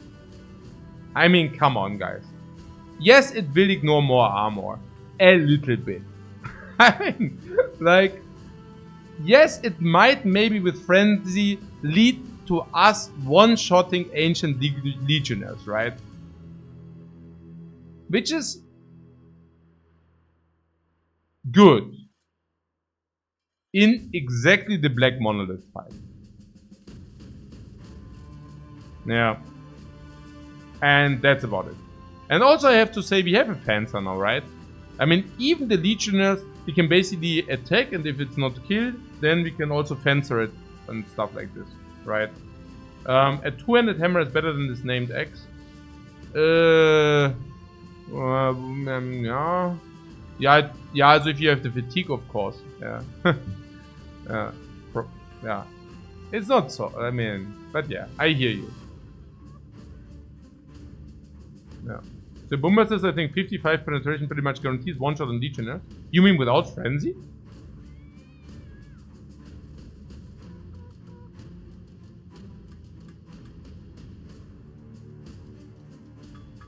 Also, hitting both Splitmen means the damage is distributed 45-45, yeah? Also, it also halves the damage. The 45 becomes 67, because it's a headshot, right? So, you have 30 on the head for 15, 20. I would be very surprised if this was one-shot without killing Frenzy. Yeah. No, I don't think so. But with killing Frenzy, yeah. Yeah.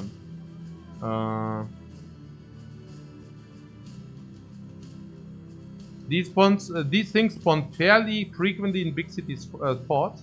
Named weapons? No. No, they don't. No. But I don't think we want it, huh?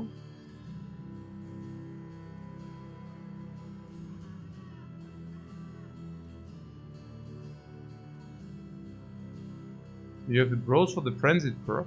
Yeah, we can just give it. I mean, also, what means we don't? I mean, we have. You have one perk left, and where is our guy? Here. Of course, we can just give him. We can just give him the frenzy perk.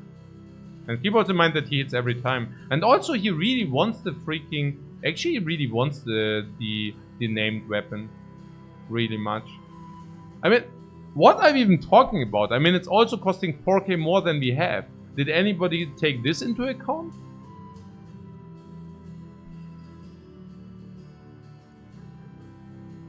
I mean, we can currently not purchase this weapon.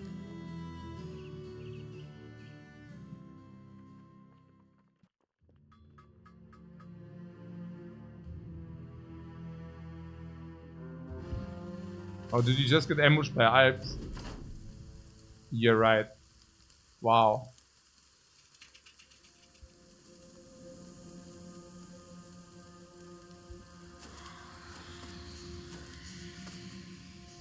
Well, Legionnaires are 55 and Onaga 65. Yeah. But 55 is difficult to come by because 10% will be reduced by helmet and the body. Yeah. So it's not. Can we jump on them? No, not really. I can walk on 10. Oh, good damage. Oh.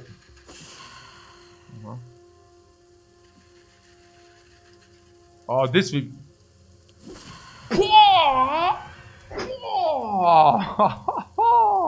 Einfach so gekillt. Das Kill. Okay. Oh, I love it. The accuracies are high. Kill frenzy and kill again. Hey, these Alps are. Why? Das ist ja Hammer. Das ist ja Hammer, Mann. Hey, the poor Juice, Mann. Hey, there is like. Hä? Bam! Bam! Das ist ja mega clean. Was ist denn hier los? Bam, dead. Frenzy, bam. This Spearmaster has a lot of dudes anyways. More than enough confidence. Yeah. What the? Yeah, this guy is already fleeing, yeah, because he's so sad.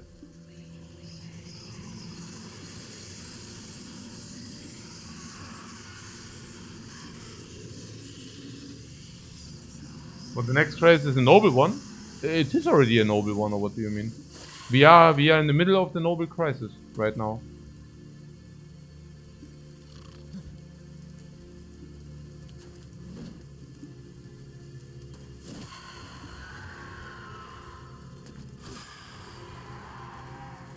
Okay, so these guys did ambush us.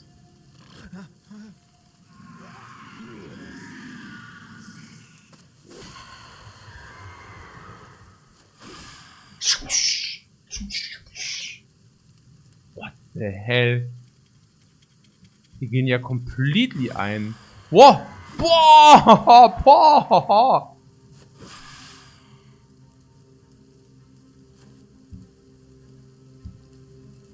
Die gehen ja completely ein. Ja, bye bye. Nice ambush, yo.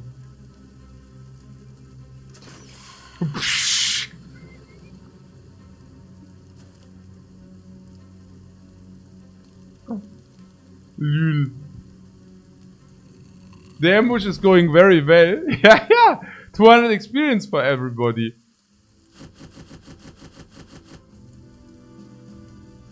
I got to hunt down noble armies for the named items. Do I? Hey?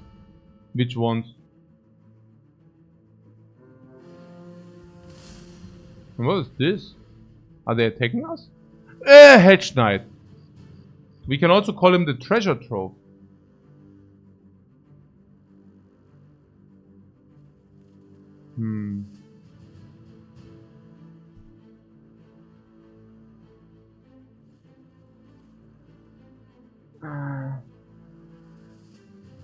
Which named items? You're saying the noble armies have a lot of champions with them? Or what? Okay, this high roll is also so sick. So he will have fatigue neutral, but he also has brawny.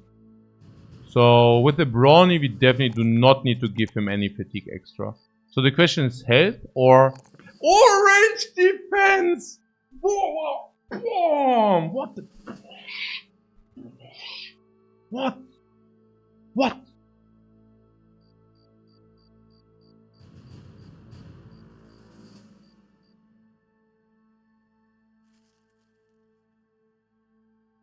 Huh.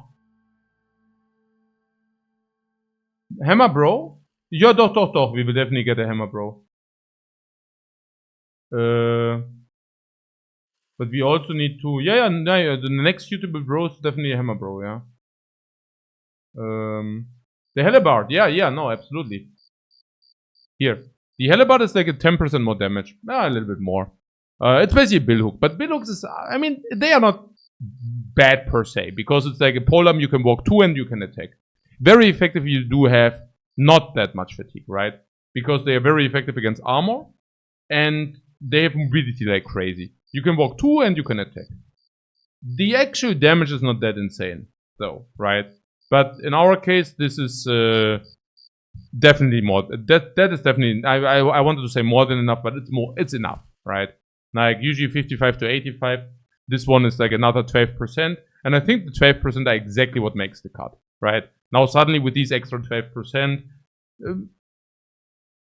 we can make a dedicated polearm bro, namely this guy. Yeah, easy as that, right? It's good enough. Did you manage to get a fencer, bro? Yeah, well, no. I mean, yes. Also, depends on what you mean with get. I mean, there's one in the work at the moment. it's just that he kind of needs at least, I don't know, like level 9 before he has enough perks to do it. No, I would like to have one hammer. I think hammers are perfectly fine, yeah. Nice on the flank for AoE, yes. But it's weird as they can push. Huh? No, it's okay. Like one hammer, I think one hammer is pretty cool, right? That you have one spear on the one flank and the hammer on the other flank, right? Kind of. But yeah, hammers in the middle suck. Yeah, I like if you have hammers in the middle of your formation, that's really, as in my opinion, that's really weird. Because do you have them on very high fatigue bros? Do you have them on low fatigue bros? Like it, like one on the flank. Okay. So, let's do one after another. He high rolled here, nice. That is also okay. And now, I mean, okay, we just do this. It is what it is. So let's talk about Tillman Swordmaster Brad.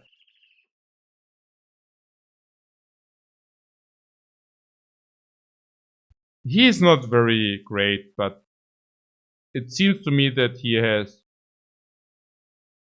decent tank stats. But not as a designated tank. For that, the reserve is not good enough. So he's kind of an off-tank. Off-tank. He's a damage soaker in our line. But like within our combat line. While not really dealing a lot of damage. Nearly none. So, yeah. He's immortal. He is freaking immortal. I tried to sacrifice him like 6 times already. For those who watch the stream intensive, they know. I tried all kind of things with him. I even sent him in the middle of 3 lindworms. And he went unscathed out of that fight. We sent him in the middle of the lindworm. It was mind-blowing. He stood next to 3 lindworms. 6 rounds. And he didn't took a single damage. Hey, I don't know. Hey Nabu, thanks so much for the sub, man. It's appreciated. No, man. Is the Brony on fatigue neutral to compensate for getting old? Nah, just having a little bit of fatigue in case he gets old, yeah.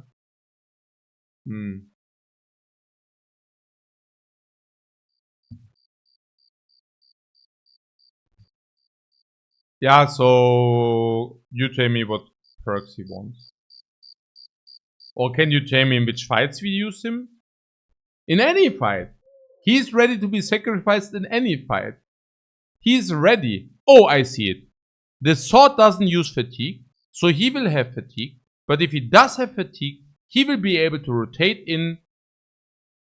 Yeah, okay, Omicron said rotate. Rotate it is. He will rotate in. It's perfect. Then we also take underdog. Why am I even laughing? Okay, so here's fatigue neutral MVP. So, Unterhund. Ja, genau, Unterhund. Und,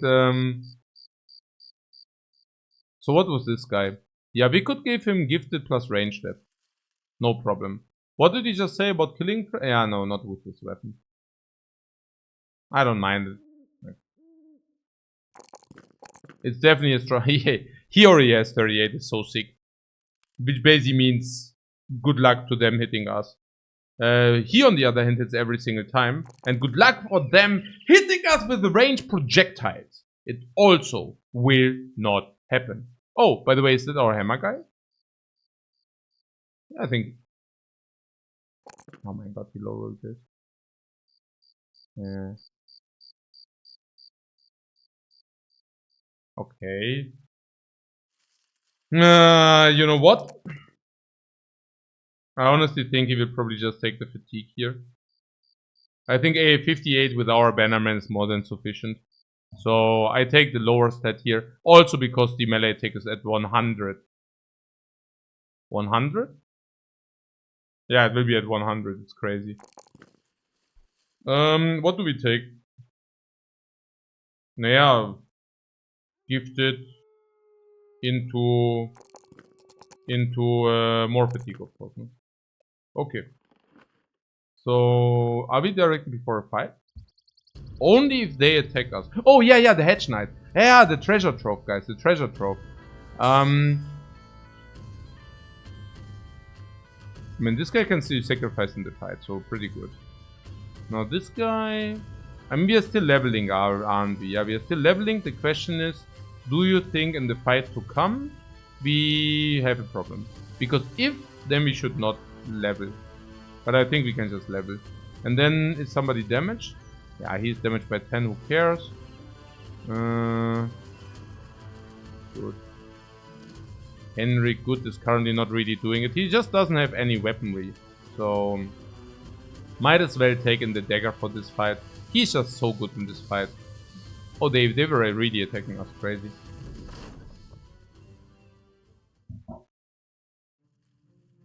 Oh, taunt does exist, but yeah, not so much of a fan of it. Why do we have a bow on the expo guy? Yeah, because he is not an expo guy. He only has the expo to shoot one time. It was the best use case we could come up with. Look, the expo is a named expo we found. So where is it? Oh yeah, we don't have him with the AI. I will showcase. Remind me afterwards. There's a reason.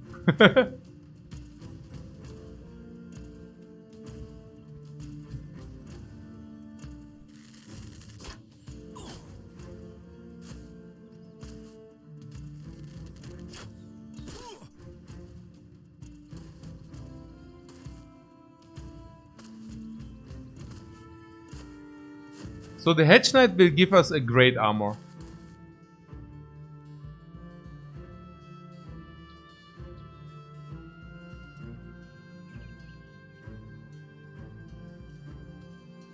So where is he? Do you see him?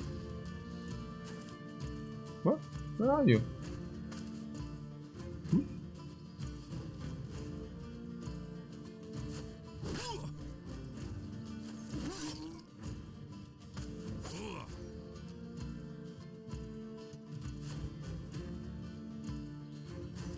Oh, I love to walk 2 and attack. It's so powerful to be able to do. What? Omicron says it's on the hill. Yeah, you're right, he's on the hill. How did you know? Oh, shiny armor! Shiny, shiny! I'm already getting excited here.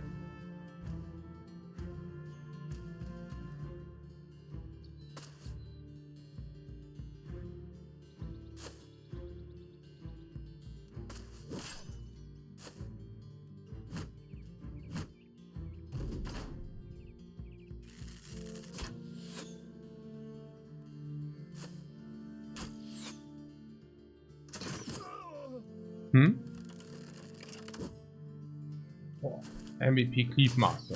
Whoa, aye, aye, aye. Okay, okay. Tactical retreat. Oh, he cannot. Okay, you guys had your turn. Just wait for it. Just wait for it. Okay, he wants to level up. Whoa! Whoa! -1 Raider. Whoa! I would love to have a way to reach this guy now. Whoa! Whoa! Okay, yeah, this tactical retreat. Oh, actually, what tactical retreat? But yeah, whatever.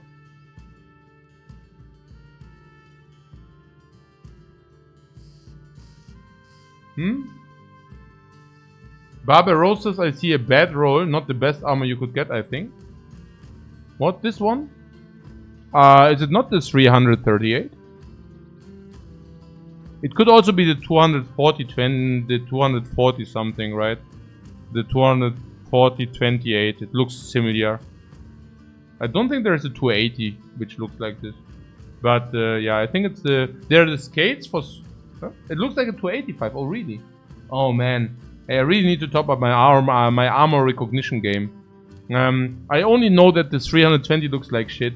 Like, I mean, it doesn't look like crap, right? It's the plated one, right? It's with the 320. I like the 300 more than I like the 320. Just from the looks.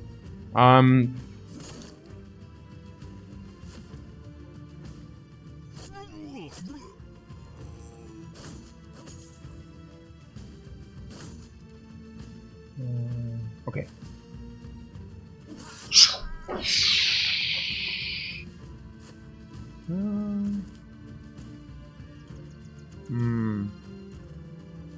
Oh no, no dagger. Oh, come on. Okay.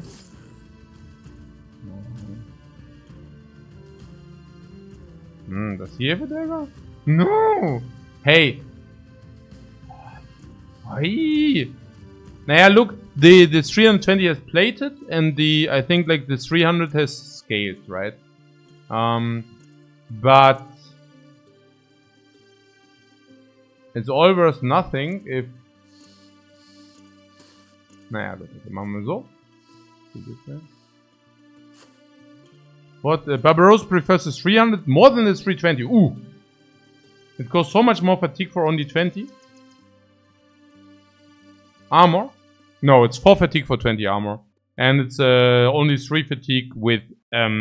it's only 3 fatigue with... Brawny, which you will have, because it's like a 38 fatigue armor, right? So on the 38 you will have Brawny on the... with attachment 40. So we will have brawny anyways.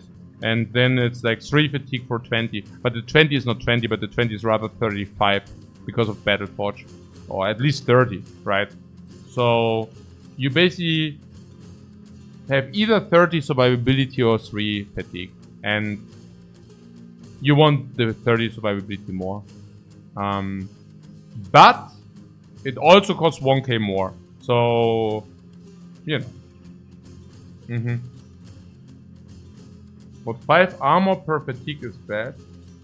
No, but I'm saying it's rather 10 survivability stats for one fatigue.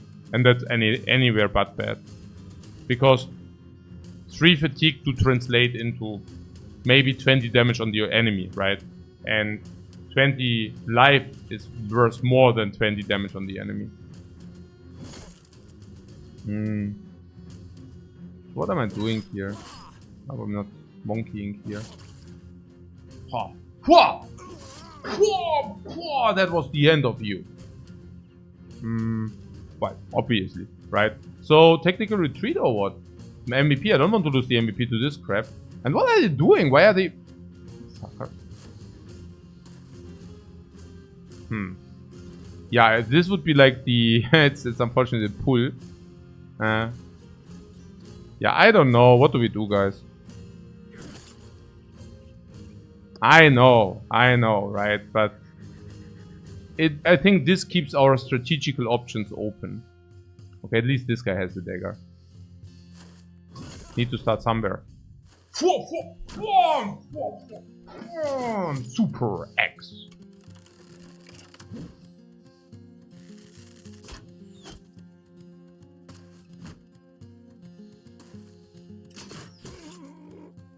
Boy, you sucker. Boy, on the headshot. Well, fortunately, super helmet, man. Fortunately, super helmet. Boy, voll die Performance. Voll die Performance. Okay, if we do this, we are not, I mean, yeah, we cannot also attack, unfortunately. Ja, jetzt müssen wir mal hier ein bisschen Bude bei der Fische. Boah. One shot, one kill. This guy? Does he have... Okay, this guy would have a dagger. And this guy definitely has a dagger. Should we just jump?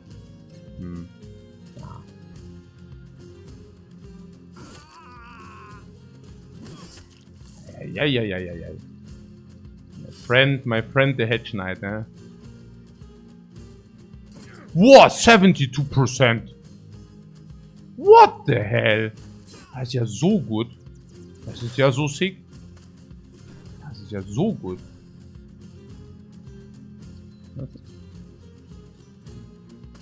Yeah, maybe we give everybody a dagger at some point. It's a little bit stupid, huh? Boy, das ist ja so gut gerade. Oh wait. Is that the cleaver who was making a tactical retreat? Oh, okay, tactical advance, guys. So okay, tactical advance. Everything planned.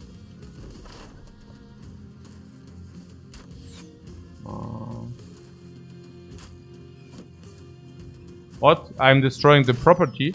Yeah, but I also don't want that the property destroys us, if you know what I'm saying. So...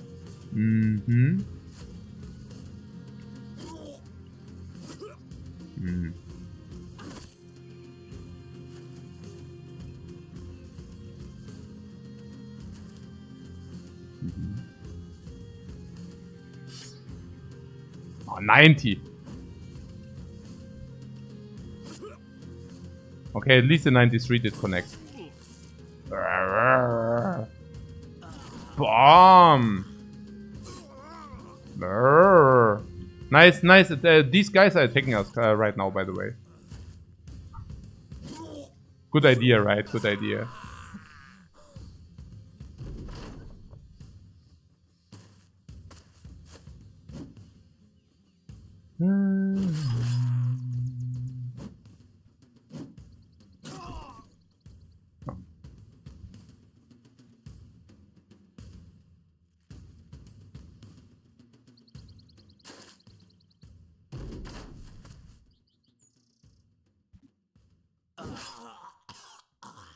Oh, 300, 300, 200, 300. 300. Everybody give me this. Come. Oh, oh. Whoa! Code of Scale. 300. Oh. Whoa! 280 helmet. What? Whoa! Long axe. The loot of the ages. The loot of the ages. Yeah, this is a good helmet, yeah? The 280. Now we can get rid of this garbage, huh? That's the difference.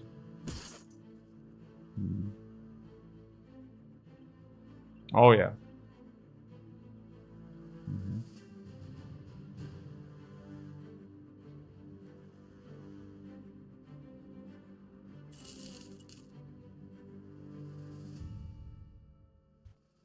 Yeah, Bobby Rose wanted to check out with the bow, right?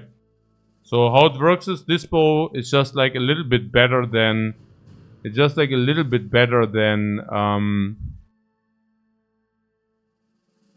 it's a little bit better than the tier 3 bow because of the additional 8% to hit. So I don't think it's enough to make a dedicated crossbow master super duper, yeah? I think crossbows are just not strong enough for that. But he also wrote max fatigue. And as such we can keep it to do the first shot. Like if this would be able to do 2 shots per turn, then it would be OP. But it's of course not able to do 2 shots because you need to reload it. But how we use it as 1 shot and then we change the weapon. And we can do that because it's only maximum fatigue 8. And we do have quick hands, right? So we basically get 1 arbalest shot for free every fight, if you want to say so. I mean, for free. Like instead of this garbage shot, we take... Yeah, pretty good. So, where was I? Oh yeah, oh yeah. Oh, whoa, whoa, whoa, whoa. Okay. Yeah, I repaired the knife. Didn't do that. And then there was something about daggers. Yeah. I could give knives instead of daggers.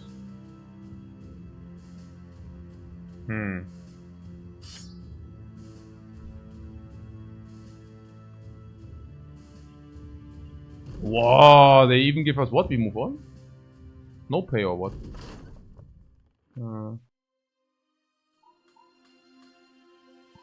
Yeah, I mean, we only want like orc equipment or what? Did we get the armor? Yeah, we got the armor. We got the armor. Do you not always get the armor? Sure. Do you not always get the armor?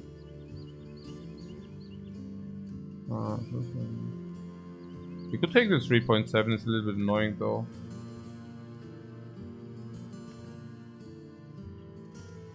You just get paid? Yeah, we just got paid, very nice.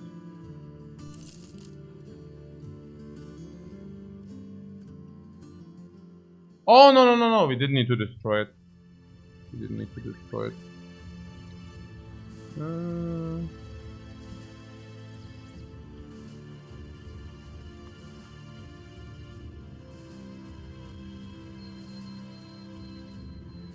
You don't get the armor if he runs away? No, yeah, sure, no. I thought the question was, did you get the armor despite not destroying it? But how it works is, you do get the armor if you don't destroy it every time. But you do not get the helmet every time. And you do definitely not get the weapon every time. Yeah, there's some formula for it. But whatever. With the armor, it's if it's not destroyed, like if it's not falling apart, and if it has at least 30 durability or something, you get the armor. So what's happening here? What is... Okay, now somebody asked what our next mission will be. So I asked the question back. What will our next mission be? So Bomba says, I think helmets have 30% not to drop and body armor 10% not to drop. Yeah, exactly. Exactly. Yeah, that was it. Genau. Yeah. Genau.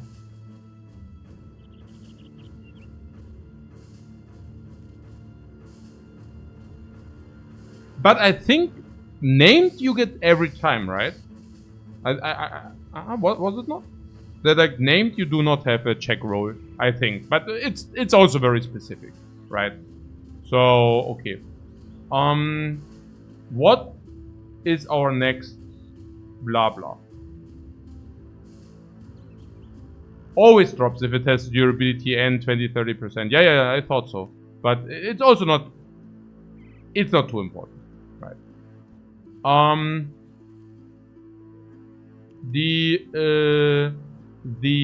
But yeah, I also thought armor always drops, but helmets do not... Oh, yeah, like this. Okay. So, next things next. Okay. We can either go to the desert and buy potions. What for? We could take Witch Hut for the dagger, but that's weird, right? Because we already have a dagger, bro. What does the Witch Hut dagger do? Yeah, we didn't even find the Witch Hut, right? I don't know. We can do the Black Monolith. We have endurance potions. That works. Good, but before we do that, we might also look for the hunting grounds first. EELIU, right? Because it's very important to have the EELIU's armor stuff in Black Monolith or the library, right? These potions we can use for the library or for Black Monolith, right? Or for the Gopo City. So you never have enough potions, right? Which means we can easily go to the desert and buy some potions. Also experience potions for our Fencer. I mean, that would be also something. How damaged or non-damaged is our team? Naja, our team has 20 guys. Our team is never too damaged. So that's fine, right? Oh. That isn't bad.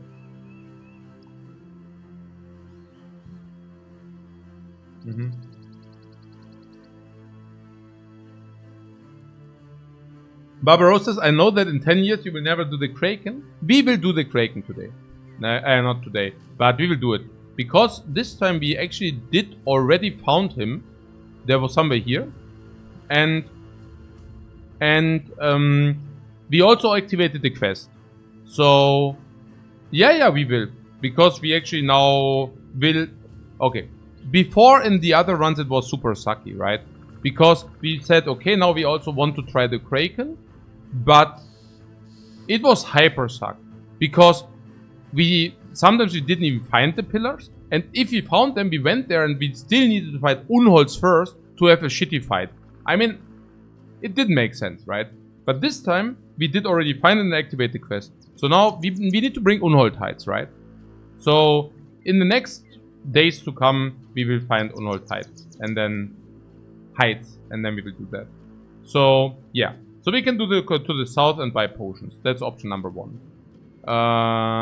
What else?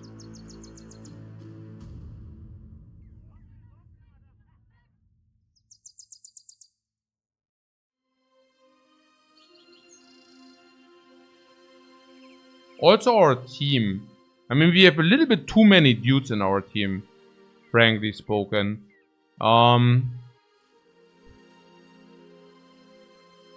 I mean, one of them definitely wants to leave us. Did you already figure out who's really not good? I mean, I guess the Dagger Master is also not that great, right? But, I mean, with the 80 and with the main food and such. Yeah, I don't know. On the other hand, he's the only one who can carry these daggers. Until we find a replacement. I mean, we could also find a replacement. I mean, what does it take to be a dagger, bro? Not much, honestly. I mean... Yeah, I mean, his defense sucks, his attack is not great. I don't even know. Like... Yeah, like, the only thing he has going for him is, like, the fatigue, but... I mean, you can also just perk... You can also just perk recover, and you have the same, right? So... But how can we find a replacement at 2020? No replacement! We don't need 20. I only hired 20 because we had this Fencer mania. That's the only reason. Usually I would never go above 16. Yeah. I mean, yeah, no. Also, I don't know. Like, we just have way too many bros. And some of them... I mean, I actually hope some of them will die, but... They just refuse to die. What about the Obituary? Like, what was the last time? Is it, like, ordered? So the last time we lost the guy was Alva Ultrasack. No, here, days, or was it? Huh? I don't know. We have not lost the guy since ages. Yeah, that's what I thought. Sucks. We should really focus that. What about... Oh! Yeah, no, I know, guys. Guys, I have a good idea how to dispose bros. I have a great idea how to dispose bros. A few brigand leaders. Yeah, these are no champions. We don't want them. We take champions. Come on. So.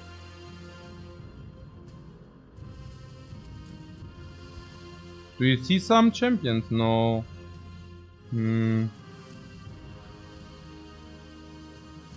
A champion would be shown good. Maybe we can find some here. The Swordmaster bet will always prevail. Yeah, that's my fear, yeah. Hey, where are they? What, 30-40% famed item there? You mean here? Yeah, but I was thinking maybe I can make it 100. So... I mean, it's very likely, you know. Usually there are like 7 chosen, and every chosen has whatever, 4%. So like 30% that we just have a guaranteed famed item on top of the other, right? Yeah, let's walk to the camp of the ancestor. Meanwhile, we also repaired, so it wasn't that bad. Not only did we repair, but we also ate herbs. Oh. Hey, the bros really want 900 crowns per day. Yeah, okay, we do this no matter what, right? Yeah, we do that no matter what. Because this is probably rather 50% chance on a named item. 25 on 2 named items, right? So that's an average already 1. And if there's also a champion... Oh, I have a good feeling. I think there's a champion in there. Okay, we don't know. I just do it. So it's night. Which means this and this stays on the bench. Endlich mal wieder ein exciting fight. Was about time. So there's the Lothar Dagger Master. He daggers them next through the armor. Very nice. So some of these candidates are not really suitable yet. Conrad is definitely not suitable. And this Flame Master, he is lovely for that fight. Naja, because he is expired. Also yeah. D. Level 6, okay, no problem. Here's level 11. Level 12. Level 12. Oh yeah. Naja, the guys who are like in the level up process don't join the sickest fight. Huh? It's clear. So these are going. These top completely destruction. The Flamers are still alive. I really want to change that, but I can also only do. I can only like what can I say, right? So what is the lowest level guy? Is the lowest level guy?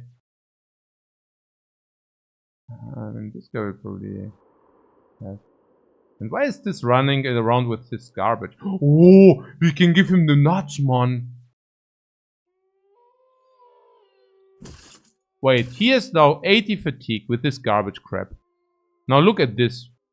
We now upgrade his stuff. And he has more fatigue than before. While also having infinite more, well, of anything else. And what is here? 240, 36. That must be sucked now, right? I just, you know. Bye. So, here. This or this. Honest question is difficult. Which one? It's a tough decision. Also, this is better, but the question is whether, you know. No. Is that the question?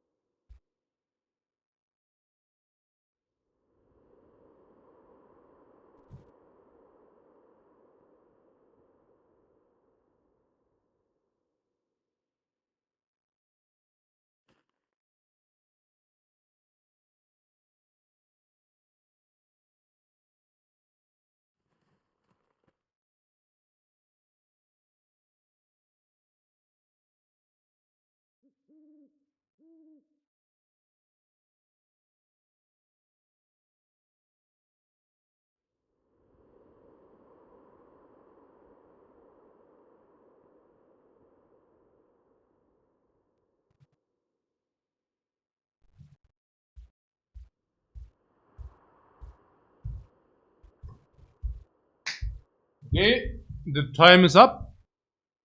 And you chose wisely. You chose wisely. I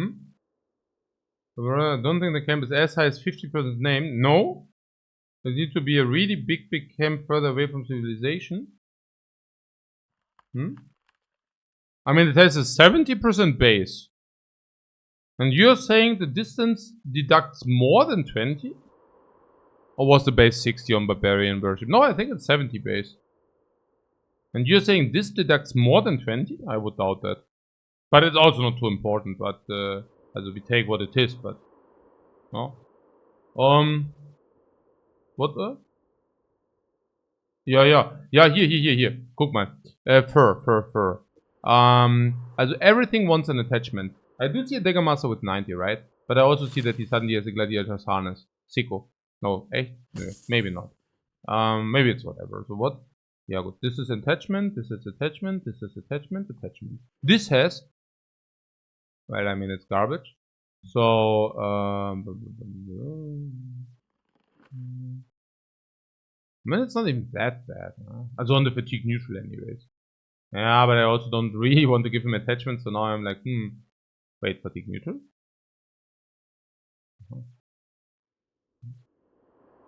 This is attachment. Attachment. No attachment.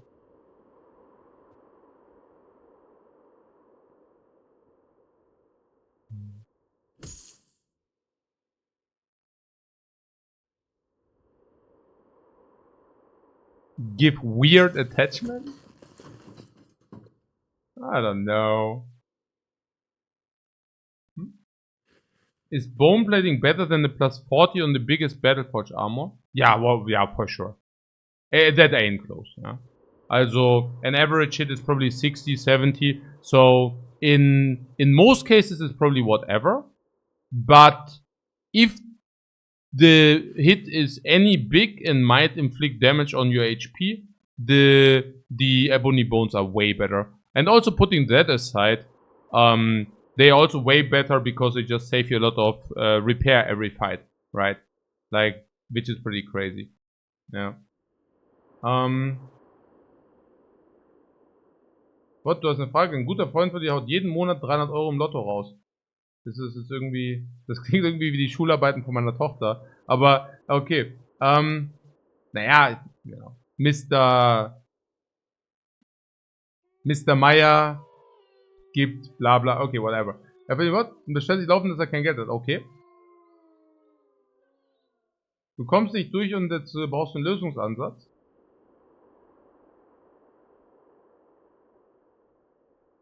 Aber ob ich einen Lösungsansatz habe, ach so. Nö.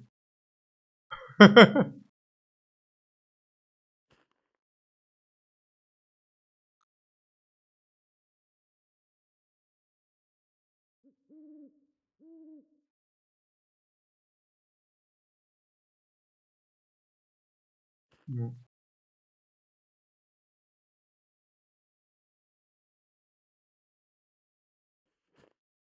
Ja.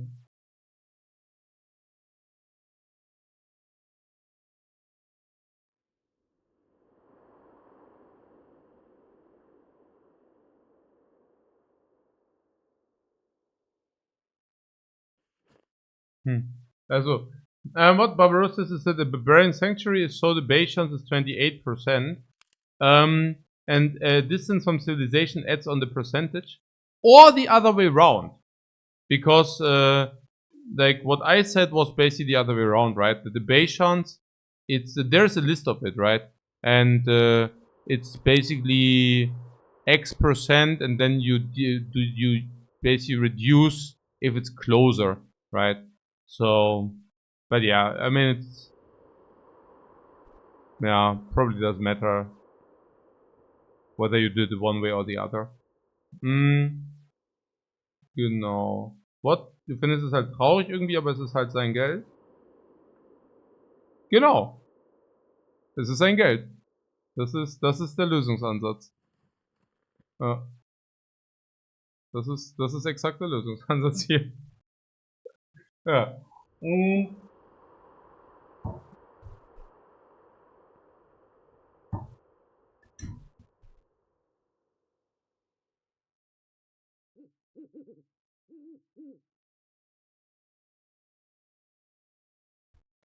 So.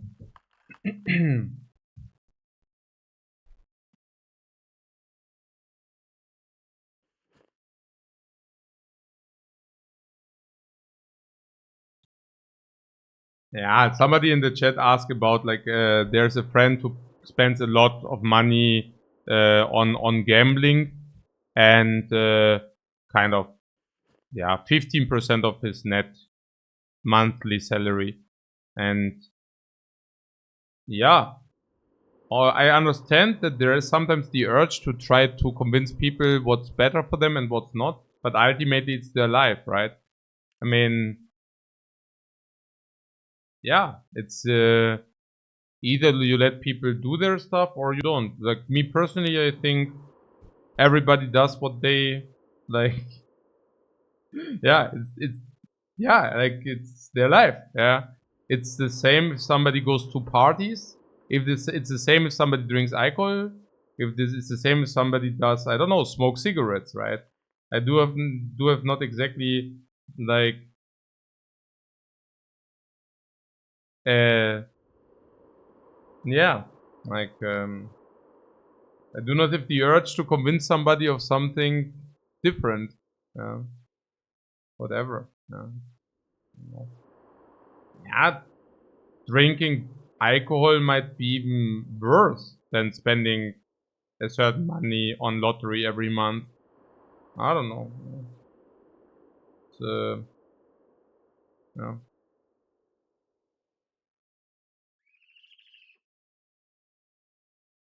But yeah. Okay. Mm.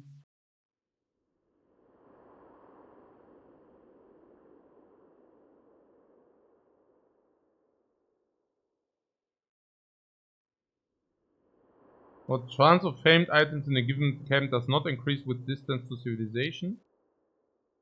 Oh yeah. I think it does. Yeah, I think it does. Um, but yeah, it's very arbitrary. There's like you have mins and max, right? Like for the most locations, like all camps or whatever, like Sea of Tents, it's basically 70%, and it can go down by maximally 37%. So it could be, also what Barbaros said, it was basically he's saying, okay, it's 33 plus the plus X% if it's far further away. You can also say it the other way, basically 70% max, and the closer it is to civilization, the less it is. I usually have the base rates with if it's very far away from civilization, and then I basically reduce it, right? But whatever. It's really not too important because most of the locations you just do and then you hope that you find items. And the thing is about these locations, base rate is usually multiplied 1.5 because half of the base, also half of the rate you actually have, you find 2 items, right? So if you, for example, would have, for example, 60% to find an item, you actually have a 30% to find 2, which is pretty cool, right? Okay, so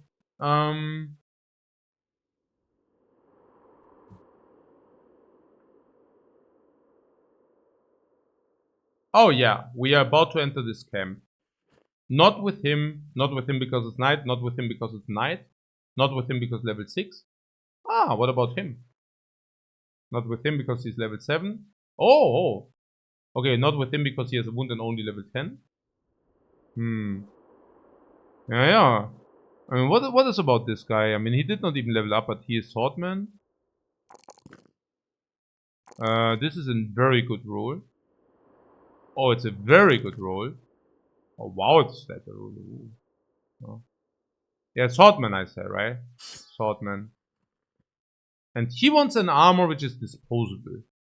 What a luck we have today. Give him this. Give him this. Ja, doch schon. Ja, this will never happen, man. Jetzt komm, bam. Okay. Oh no, but then it's not, doch. It's probably still disposable. So he's the Black Knight now. And he's also all the fatigue garbage. Wonderful. Without Brawny. Are you kidding me? Ja, dann geben wir dem auch immer gleich den Brawny also. And then Pilling Frenzy oder was? What's going on here? Well, this is a massive throw, man. Yeah. Perfectly to go in. So, jetzt einfach rein da, oder? No, wait. There was a tank, right? Oh, okay, wait. Level 9, okay. Level 9, Level 10, okay, Level 9. Level 9 is the worst. Level 9, Level 9. Level 9, also Level 9. Level 9 needs to go. Which Level 9 I want to go? Which Level 9?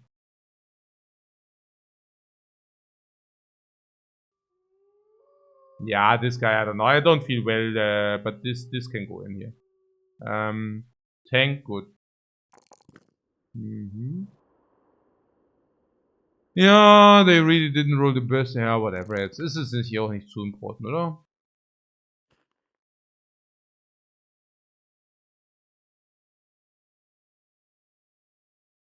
Irgendwie schon, zack.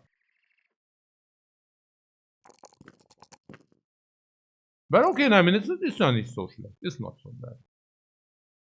So,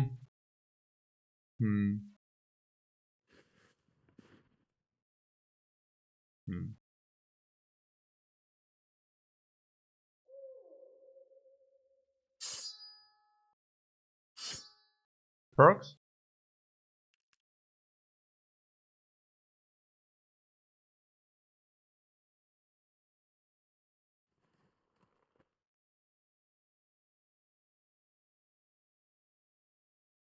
Lone Wolf?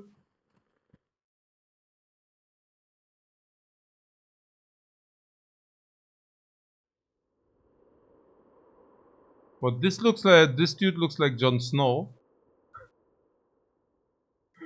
Uh-huh. Yeah, I see what you're saying.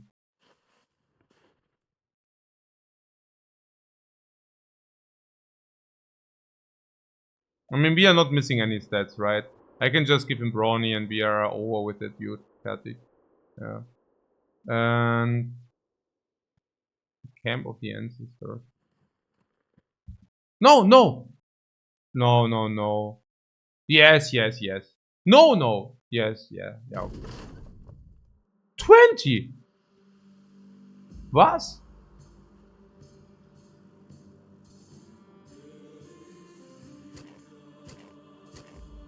Also we can still opt out of this fight if we are not feeling that well, no?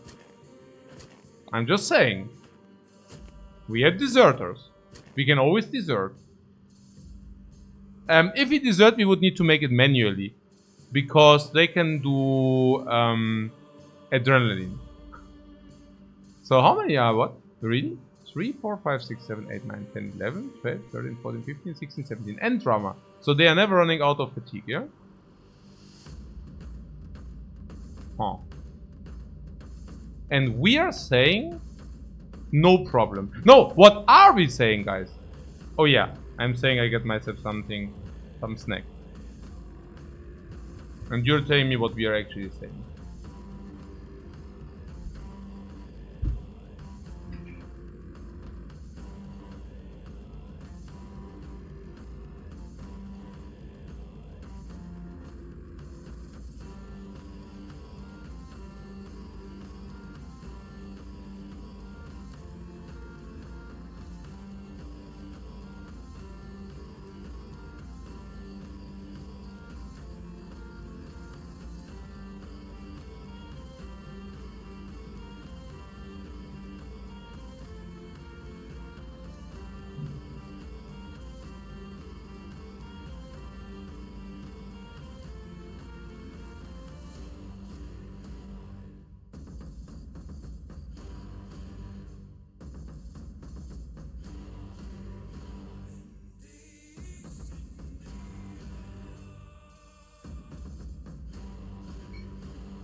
Our limping Decker guy.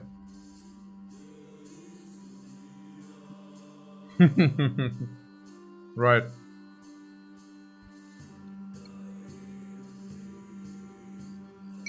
I mean, what do you think our chances are here? I mean, there are 17 chosen. How bad are chosen?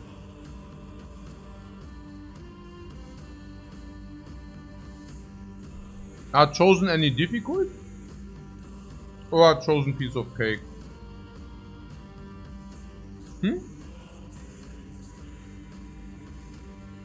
I mean, there are like 17 of them, just saying.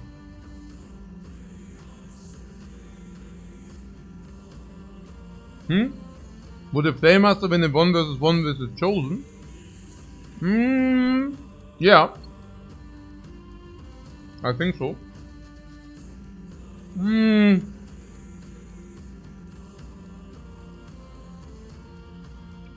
It depends on whether they hit or not.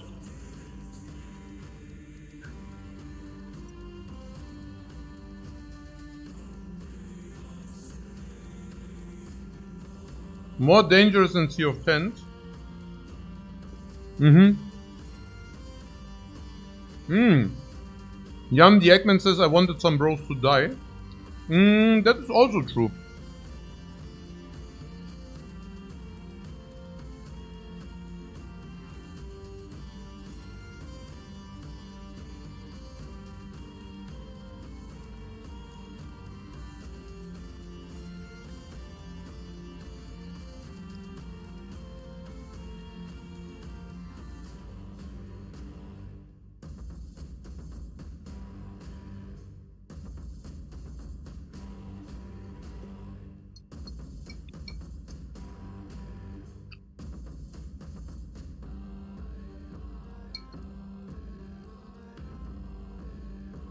Naja, it's like a late game. It's like a late game worship place with like 17 chosen halt, ne?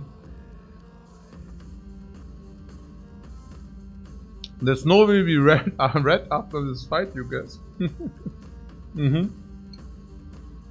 No.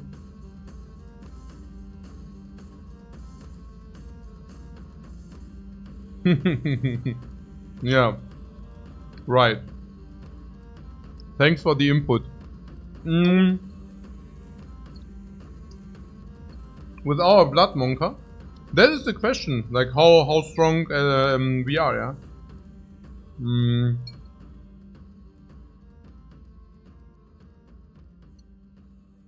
So are these both like tanks? Are they Swordmaster bad? I mean, if I can rely on somebody, it's definitely Swordmaster bad.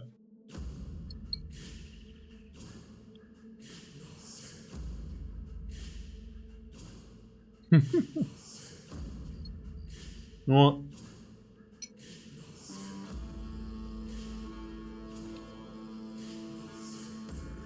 There are also some mazes here which do some for 2 turns each, just saying. The hammers are also killing the armor relatively quick. If they hit. But the hit chance are relatively acceptable.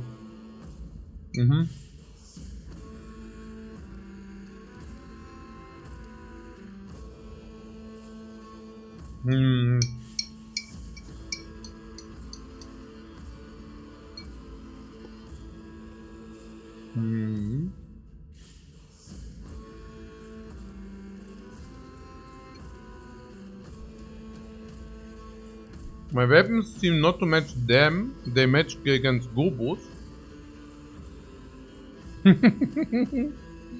Yeah. Interesting thought.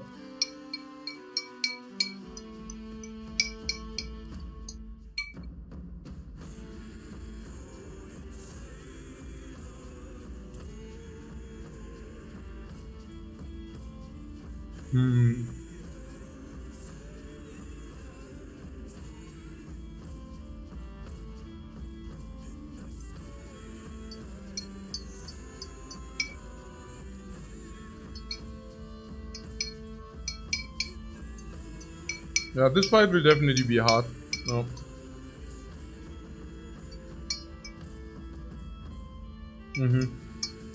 Oh.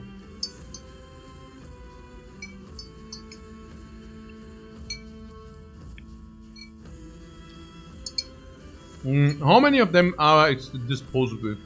This guy is definitely disposable. Don't move. Okay, yeah.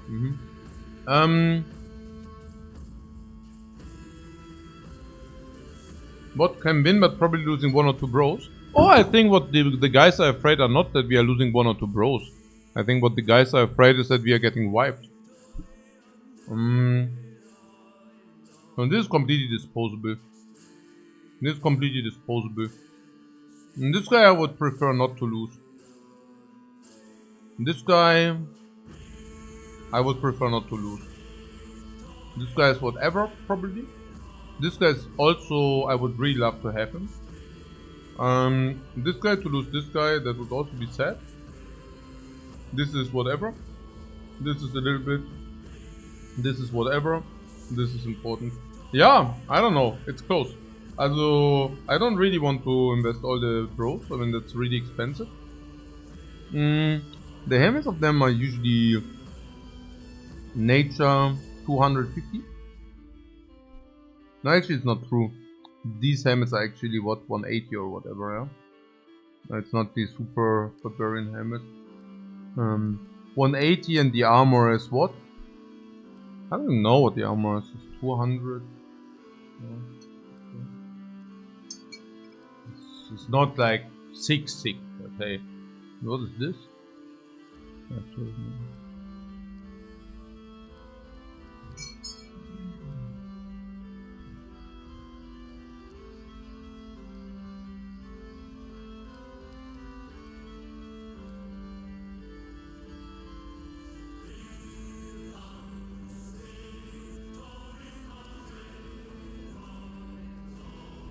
King of the Broken would retreat. Yeah, Bellator I will maybe go for it once it's like the patch is live.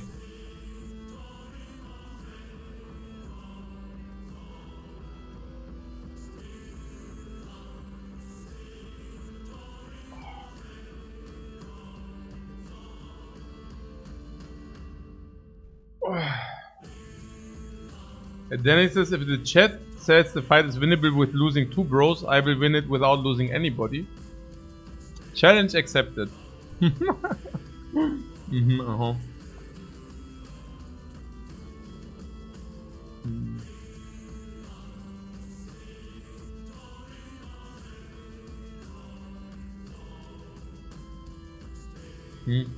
Doing the fight for content? Yeah, content. It's like,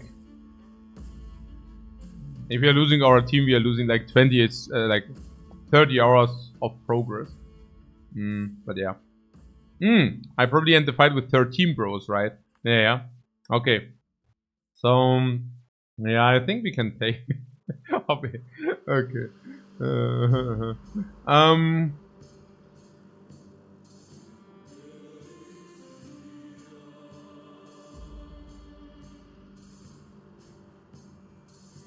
Naja. Walk here, bam. Walk here, bam, right? This. Then this. Down, down, right? Bam, bam, runter, runter, flup. And then this guy checkmates these. Checkmates 1, 2, 3, 4, probably 4. What is that guy doing? Sword maybe a bit. He's in his like 240 plus, yeah, plus the curve. So, but the damage to the, it's 11, right? 11 with sword advantage, yeah. So it will probably hit 1, maybe 2, whatever. But no matter what it is, this will go to nearly 50. And that's pretty insane. Because if this goes to 50, well, their hit chance are actually quite low, right? And even if it does hit, still not a biggie. What about... It's the same on this guy, by the way. They are both VIP. The question is... Okay, this guy... This is the other 280. So, a little bit higher here. Lower here, though, but also less exposed, right? This guy is less exposed. Now, what about this guy? I think I can jump in here. But this is a stun maze though, which is a little bit sad. We would need to double time him with the mazes, which we can. With the cleavers, I mean, yeah, which we can, yeah. Cleaver come in, double time him on this guy.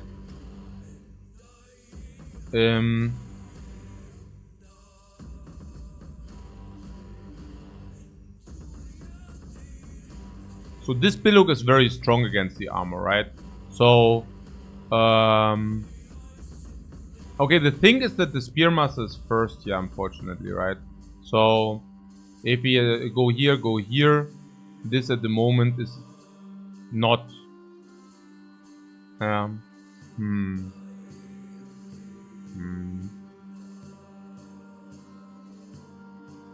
mean, we could go in.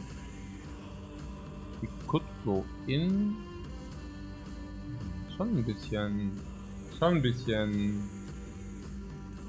Ja.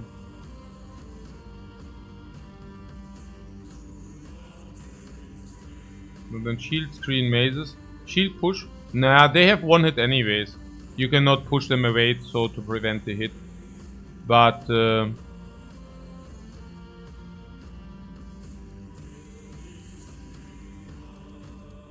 yeah, like it's just that this guy moves one and then he can attack one. So we could move here, attack, shield screen mazes away. What? Wait, what? What screen? What?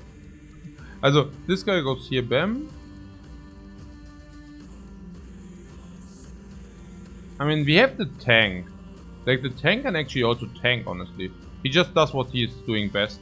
And putting that aside, the tank also has Shield Master on this. If they try to kill the shield, this will regenerate for 20, which is massive, right? So probably... yeah, I would like to do that.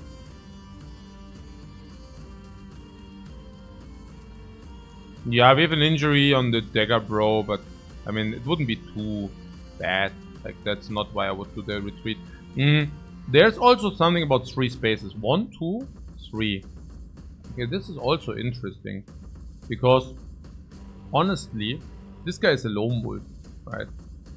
So, underdog and lone wolf. Very, very interesting. Very, very interesting. Because we can make his melee skill always hit. And we can also make his melee defense also go through the roof. By moving him here and pulling out the spear wall, then this is so sick. This is so sick. He also has so sick high melee def. So sick. Controlling the entire periphery. Then this goes here, pam. This goes here, pam. This guy we can lose. It's only a Spearmaster, nothing. We go here.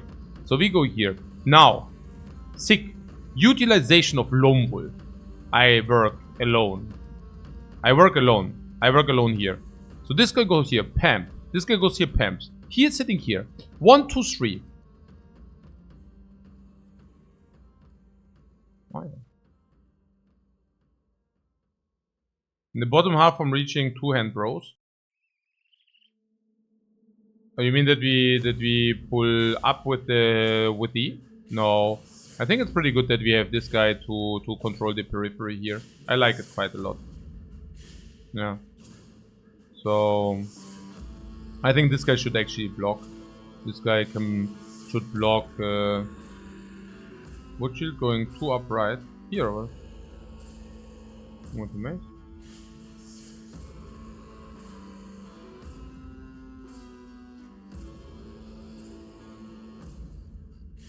Ach so, from reaching them, right? You mean... eh? But they want to be here and here. So... no, I think it will be fine. Let's do it. Okay. So this guy, he needs to move out. Otherwise, this loses his bonus. That would be fatal. Like, that would be really, really bad. So we are not allowed to do that. So can we reach... okay. So we have 2 options with this guy. We can either walk, for example, here. I don't see... okay, we can walk here. Then he has 1 attack, but then the Swordmaster is sad. I don't think so. I think he walks here, And then we make a call. No. Okay. So this guy.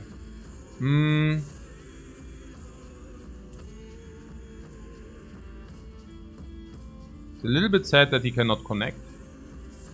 But what are we supposed to do about it, right?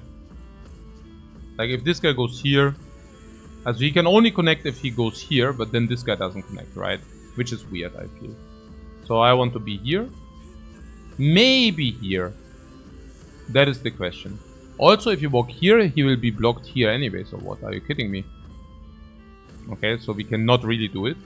We can go here if you want. Okay. So here we had a clear instruction. We walked here and...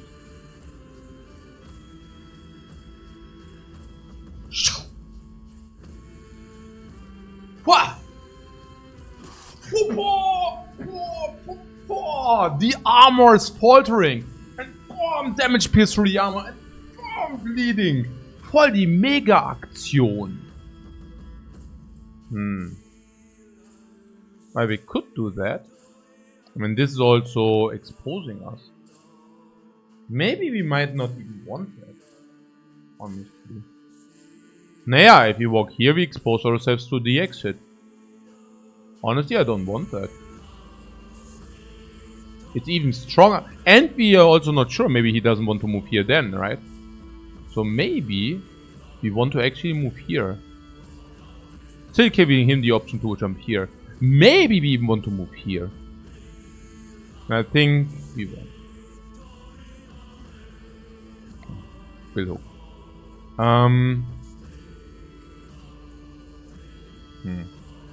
Okay, now I actually block this field. Could have thought about it. I don't think it's so important. Because ultimately it doesn't really matter where the blue hook is. Given that we want to jump down. Ah yeah, okay. So we do this for sure. And then... Oh, 74. Oh, I would have loved to convert that, but hey. So here's the tank. So what about the tank?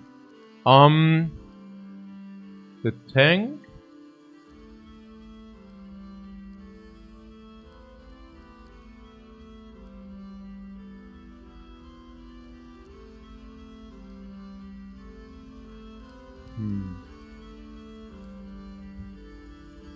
Tank has 17 the attack.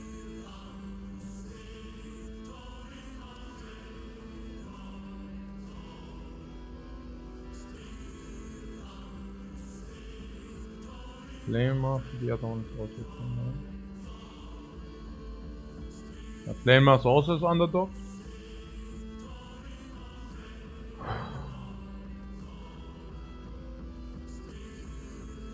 Okay, they all have underdog as well. It's difficult to say.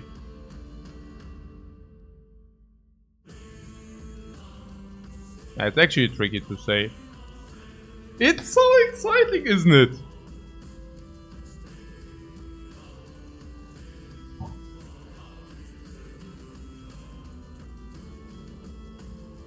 What is this? Ah, he's the Dagger Master, okay. So he moves in here and attacks these two. This guy attacks one. Oh, it's so good that the Dagger Master shields our Bannerman. Naja, the idea, this goes here through BAM, right? This goes here through Baba Bam, yeah? Super Omega. Now what else? Naja, this Bannerman can walk here and through BAM, yeah? And now, this guy could jump in, but this guy blocks. This guy blocks to the Bannerman, so he would need to walk around, but then there's the Daggerman there. So it's pretty cool. Yeah. That's pretty cool. And this guy can also support front and top and such. So, how would you like to do it? And also what kind of... This is a 70 non-piercing damage weapon. But shielding up is also... Naja. I mean, he has 62 already. He could get 12 more. But he could also just attack one with a good sword. And it's not even guaranteed that he gets attacked. So... Can we also not go into vicinity of this guy? I mean, honestly, the most effective would be if somebody jumps in here, like this guy, for example, and shields up or what. But then they will probably hit his poor shield. And this would be not in our interest. We could walk in here, shield up, so they all attack him. That's probably the best, honestly. That's probably the best. It seems the best, really. And if they attack the shield, it's jackpot, right? Like if they attack the shield, that's actually super duper. So we did attack the armor and scratched it.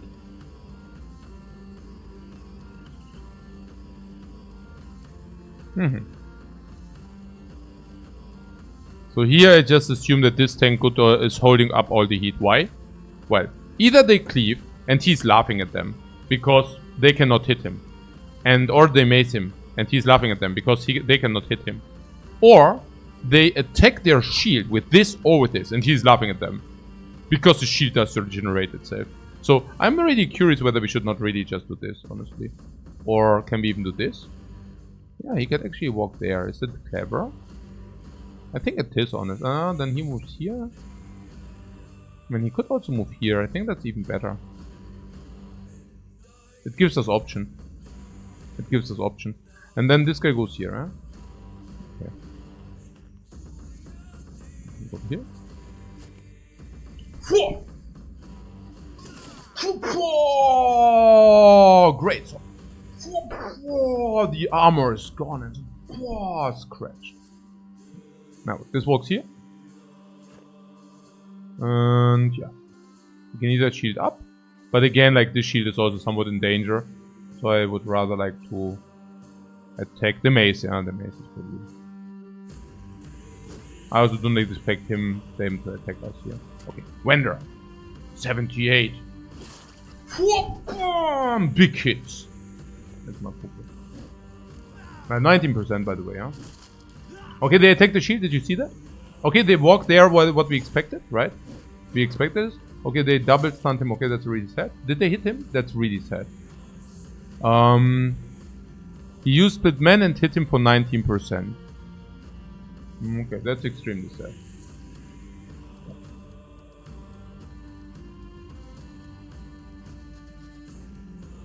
Okay, we need to fight this fight clean, otherwise this will go really badly. So do we have an access here? Not really. He needs to pass because the damage of the sword lance is not really armor heavy. And we can also do better than this. This guy being stunned, how bad is it? He's stunned for 2 turns. It's actually pretty sad, yeah. So we need to wait with him. Okay, here. Okay, they haven't moved yet. Oh my god. Okay, he's doing a good job. Okay, oh, split shield, did you see it? Split shield on him, yeah? Okay, look. Where is he? War! Split shield. 31. Good split shield right there. And the toys. And the living tree shield. Okay.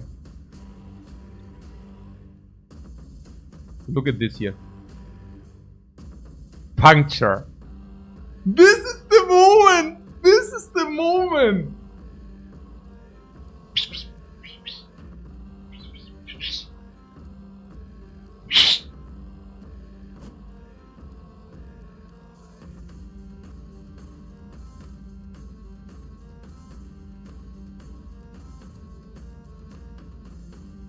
He trained his whole life for this moment. Yeah, he really did.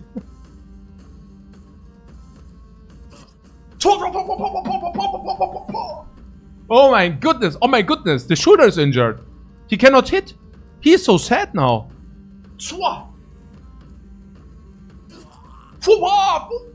Whoa. Wait a second. He really trained his entire life. Crippling strikes executioner. He attacked normally, no wound, right? No wound, no crippled shoulder, no sliced shoulder, right? But it's there. You crippled. And then of einmal they dislocated the shoulder. Hyper wound. And there's usually no wound, but we know exactly where to strike. We know exactly where to step. And now after the stepping, 20% extra. Are you freaking kidding me? How much was that? That is going down. Piercing arm muscles, injured shoulder. That guy is nothing any longer. Like, he's like, oh my goodness, please no, please no. And what is here? Okay. Okay, we are through. What? I see motivation. I see frenzy. I see extra moves. I see all the fatigue.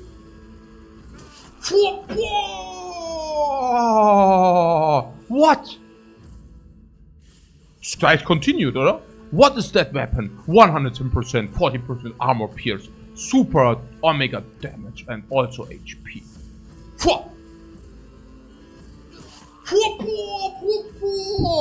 And now this guy, look at this. Look at this. He has a triple. We wait for the triple. We wait for the triple.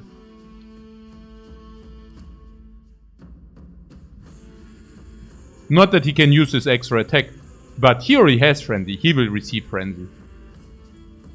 Oh, he can really not attack now? Okay, that's so sad. Wait, what about him? So... okay, there's still the shield. They got through. They did hit him 2 times. They really hit him 2 times. Completely absurd. Completely absurd that they hit him 2 times. But they did. So we wait with this guy, right? Because I want to see the others first and then we see what he will do. Okay. So we pierced him. So it's okay. Like, this still plays. We could wait with this before we do it. I mean... or 1 time X. 1 time X maybe, but we will see. So... this is so exciting, guys. This is why I play this game. Okay, so here's the tank. Did the shield just regenerate to full? Yeah, I mean, we obviously shield up. Okay, this is such a no-brainer that I definitely just shield up now. Oh, but should we also wait anyways? We wait anyways so that we have lower priority anyways. So I wait first. Okay. It just dominated not to do that. 1, 2, 3, 4. We could motivation call, but I really don't want to motivational call for 1. What? Shield and wait for stun? Here. Ah, so, and wait for the stun. No, I'm not doing. That's okay. Like, I think that's kind of... yeah, I don't know. Like, I hear what you're saying. Feels a little bit cheesy, but... okay, so we wait, yeah? Okay, this also waits. Next. This one. Okay, this guy waits because we need the other damage first before we do the sword damage. Bender. Okay, he also wants to wait, right? Because if they get killed, maybe he wants to jump in and put a bam now. Okay. Okay, it's all up to you. Swordmaster VIP! Swordmaster VIP! What? What? What? Ah!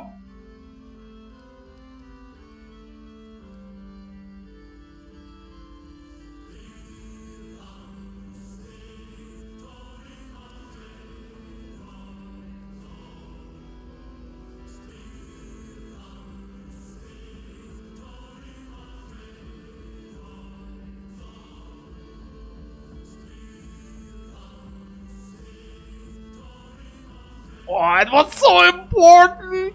He would have been able to bam! Then he would have been able to play again!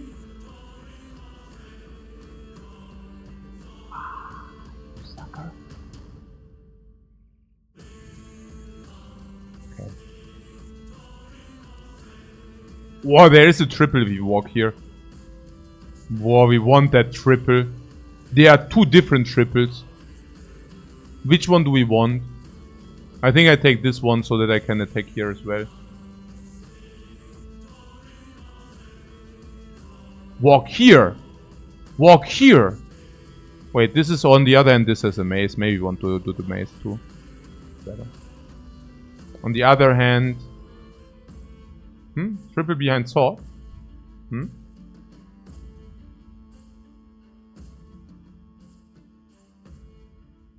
The question is, the damage to this? Or the damage to this?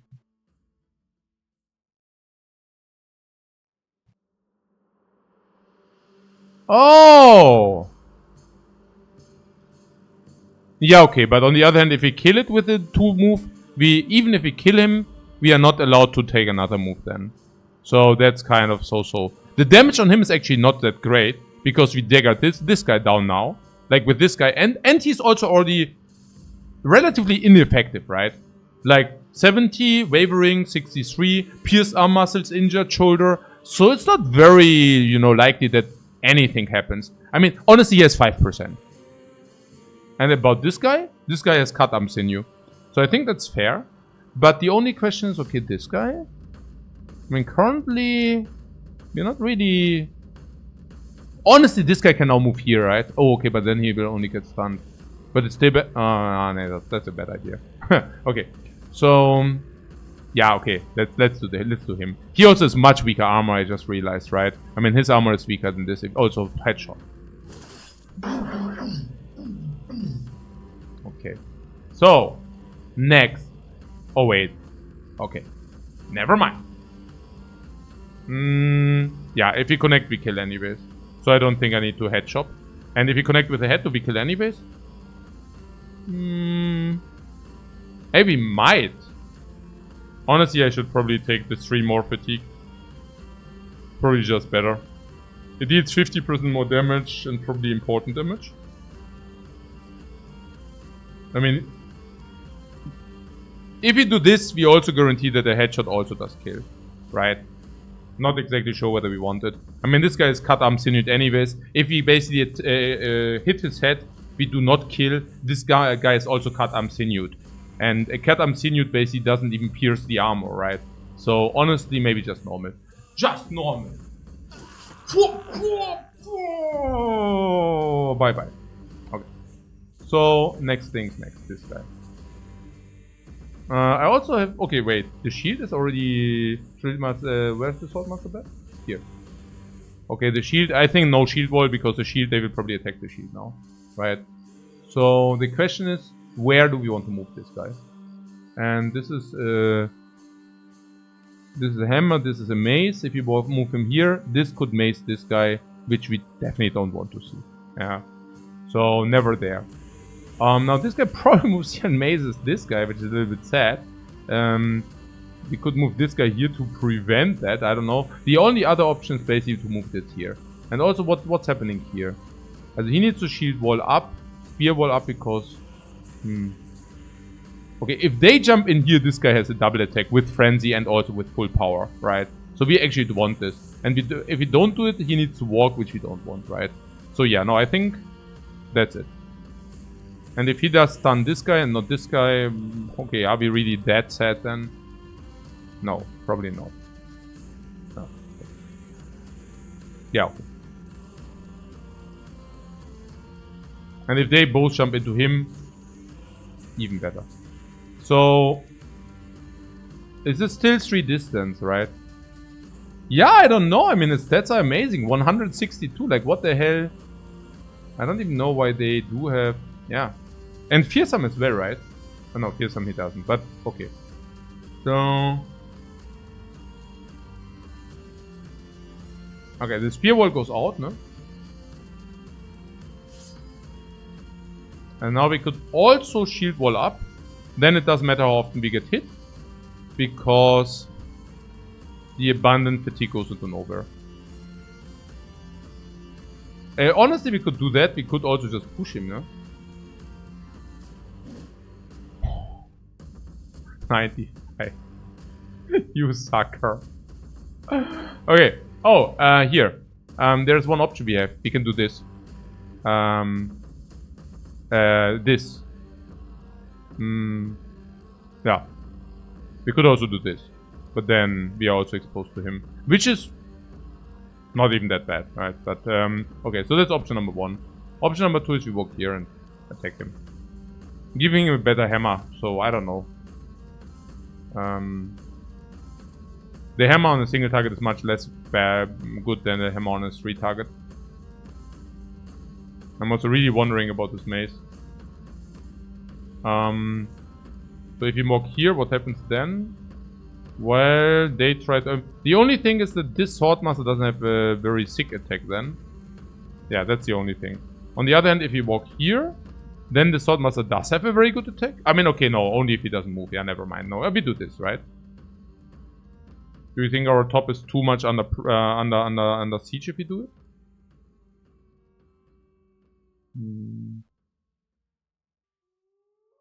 I don't know. It feels very fair. Because this is also a tank. And honestly, I could not see a better move than using him to tank the mace. Yeah, the stun here. Like, I think that's a very, very good use. So, put here. This actually only costs 8. That is the super weapon, right? Which doesn't cost really fatigue, but still deals a lot of damage. I think that's very fair to use it here. Okay, that was a little bit like, you know, not so much, but hey.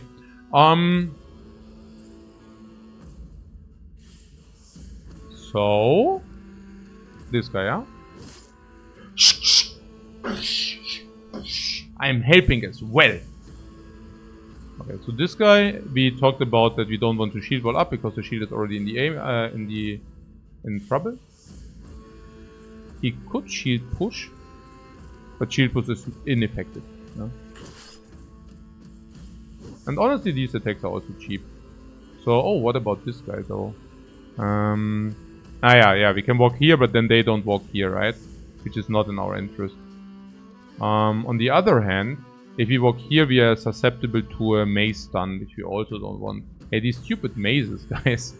Okay, so honestly, it's probably this, right? This guy goes in here, and then he has a double cleaver. This guy goes in here, this guy has a double cleaver. We don't want to be exposed to the maze. Okay, that guy did nothing. We provoked this. Did I attack this? We provoked it. They shift, we provoked it. This guy cannot hit, we provoked it. This guy attacks, good luck, but no. And also super damage. This guy is super block, no problem. This guy walks in here, walking directly into our trap. These swap out. Okay, he attacks. Okay, we couldn't do anything about this. These also waste the move. These attacks on the guy who actually has a lot. And this guy, they also attack the good. Doesn't matter, right? This is there to be, you know. That's not a problem. Okay. So, we outplayed them. Again.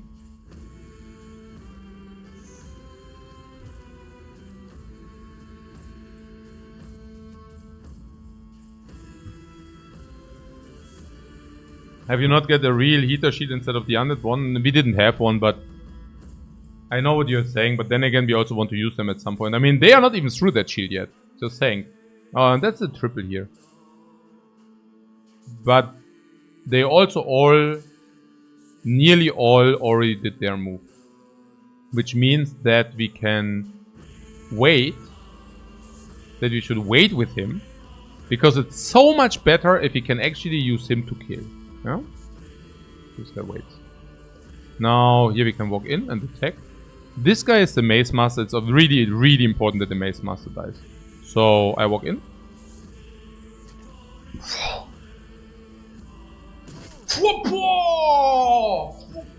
Armor is yesterday.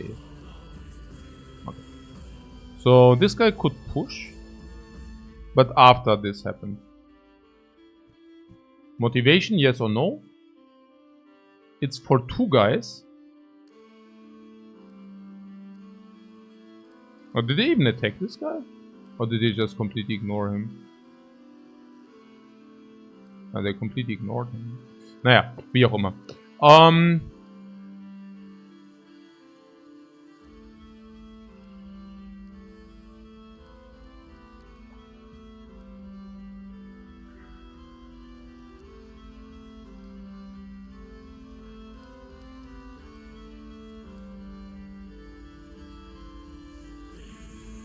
No, I cannot really say. This guy will be 45, so he can attack again if he kills. Now, this guy looks like if we double attack him with Killing Frenzy, that we can set up a kill with him. We could also do it the other way around. But if this guy does kill after 2 attacks, he cannot attack again, because there's nobody there. But if this guy kills, that would be amazing if he could attack again. And he will be able to do so. But only... No, I mean mostly he will be able to do so after round swing. And so what's the actual question? Naja, do we want to to motivate these two? Most likely we will be able to motivate them. Why? Because gives like 50, 40, 30, also 60, 50, 40, 30 and 20. So it's basically be 30, 20. Okay, yeah. The tank basically has a 100% rule. Yeah, 95%. Pretty good, right? Pretty good. And the other one? The other one also has a 90% rule. Yeah, I mean, it's pretty good, right? I mean, it increases the melee dev stats. It definitely increases his attack stats immediately, which will result in a little bit more damage, like 10%, 20%, 30%. It's nearly as worse as a hit. Nearly as much worse than a hit.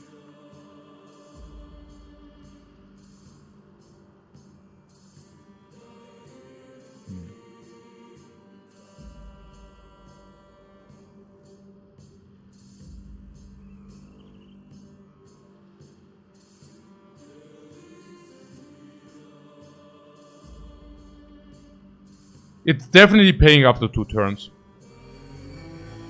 It's definitely paying after 2 turns. So we should probably just do it.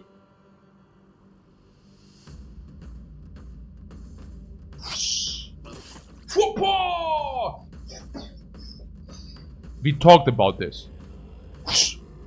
And again. Unless we do not care about the bleeding if we say we want to kill it. And then I should definitely use the decapitate now. And we should definitely use the decapitate now. Definitely.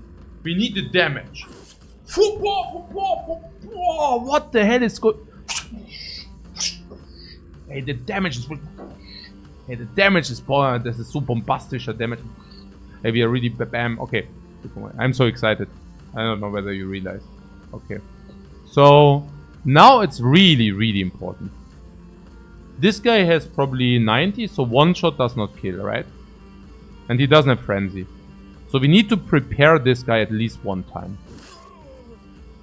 Now I would say it's enough, right? So that this probably does kill him. I hope I'm not wrong. I mean, headshot does never kill anyways, but if body shot, I mean. Right? Yeah, I guess we need to have it. I think we need to give it a try. Yeah? So what about this dude? 8 turns?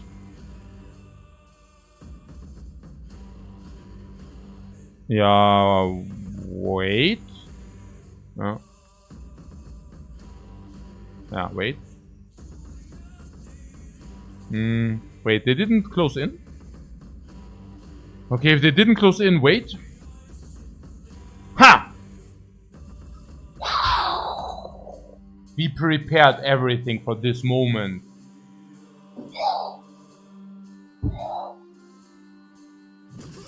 Whoa!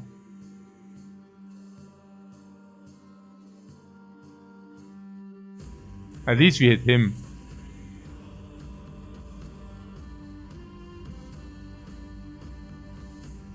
Okay, okay. Whoa, whoa! 95%.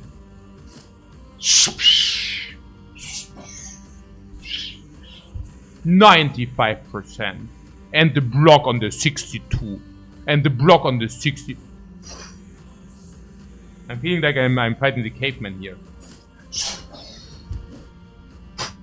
11%. 11%.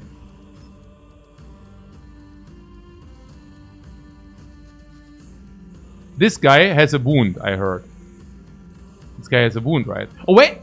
Actually, this guy is so bad that we should probably change our dagger target. This guy sucks so hard now. 25% on the injured shoulder, 25% on the arm muscles. This guy has 5% hit chances. This guy is hyper suck, right? We do not dagger him, we dagger him.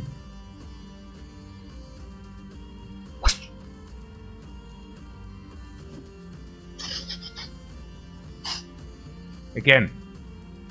It also started like this before with the other, but then we shined. Injured shoulder! Also all the injured shoulders, man. Completely incapacitating them. Okay, we can swap out and bam bam if you want. Right? I mean, that's another strategical option here. Also, Iron Lungs. Okay. Also Iron Lungs, man. But, yeah, what do we want? I mean, this guy can walk and attack anyways. So, it doesn't really matter whether we walk, I guess. I mean, there is a difference, right? Because this guy could also swap. Geoffrey Benedict says this Dagger Master is super cool. Yes, right? Yes! Love this shit, really. What an awesome run, yeah. I'm hyper hyped. Hyper hyped.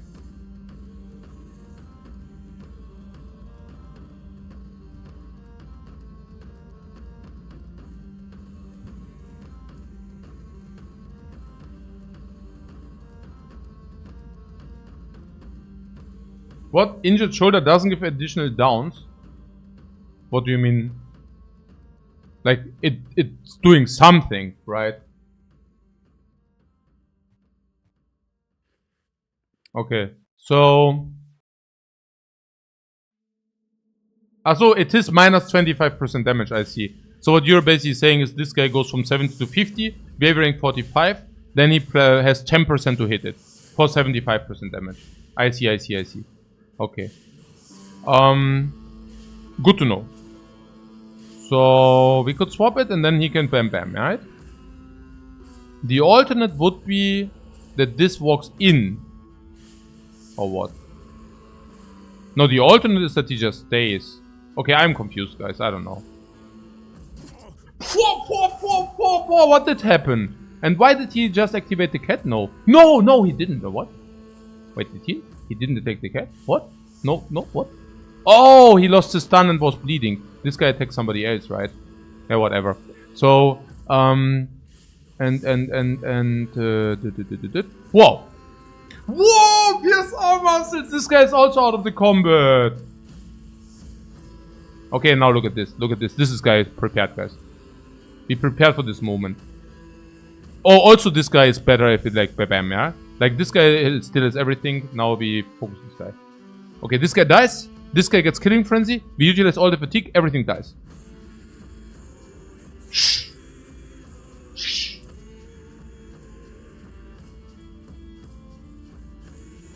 Swah! Head hit! No!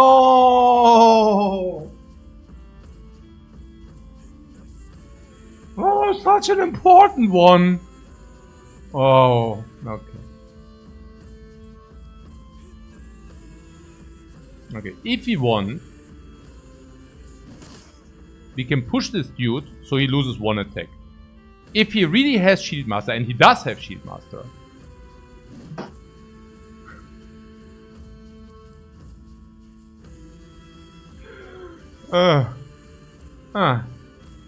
Okay. And shield. And shield up, yeah?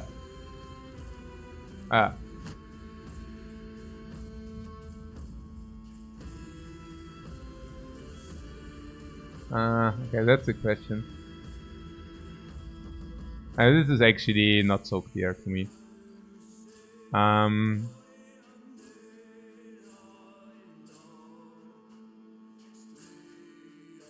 If this would have swapped him, he would have not had any fatigue left, right? Otherwise, so he could also not swap this. Yeah. Okay. So, there is the option to push. At least they are not rotating if you push. But, I don't know. We push for 95 probably, right? So, what, the enemies are not really dying? Oh, they would die! I mean... Okay. The Bullock, by the way, is still completely out of range, yeah? It actually does not matter whether it takes another hit or not, because it will bleed out next turn into Cat anyways. They are dying of cringe. I mean, because... okay, I see what you're saying, huh? Okay. Alright. So... okay, na gut. Okay.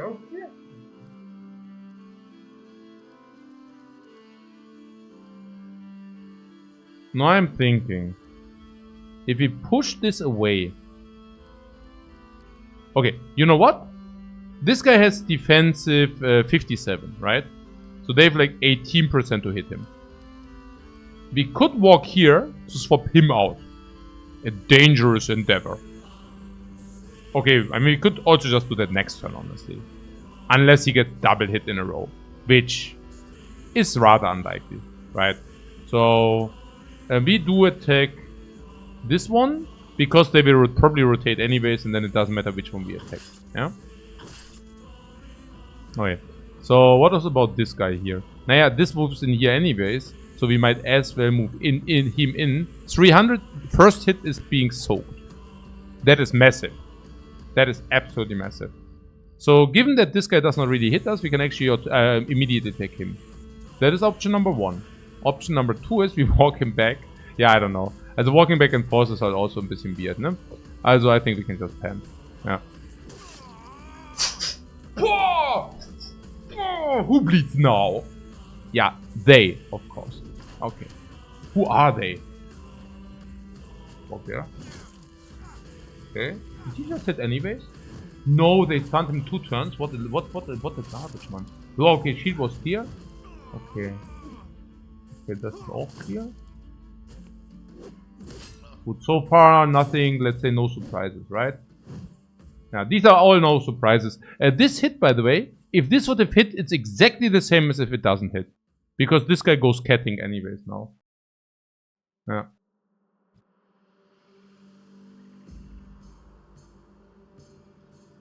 So what is it? One enemy ignored zone of control. This was a little bit sad, by the way, yeah, that he got stunned for 2. Because this guy could have inflicted a lot of heat. But hey. Okay. Okay, so this is getting catted. It's a special event, there are so many chosen. Yeah, some could call it a special event. Chosen to die? Yeah, that's the question, right? So this guy has a triple here. And this time he will be able to convert into a... oh, okay, and then we can push him if this has enough fatigue, which he doesn't. He has 1 fatigue too little for that. What a pity. And this guy can now push this guy with the shield push away. So easy. Can it be that easy? If he would have the shield. So this guy could have pushed him with a shield, but he doesn't. This guy has 1 fatigue too little to push him away.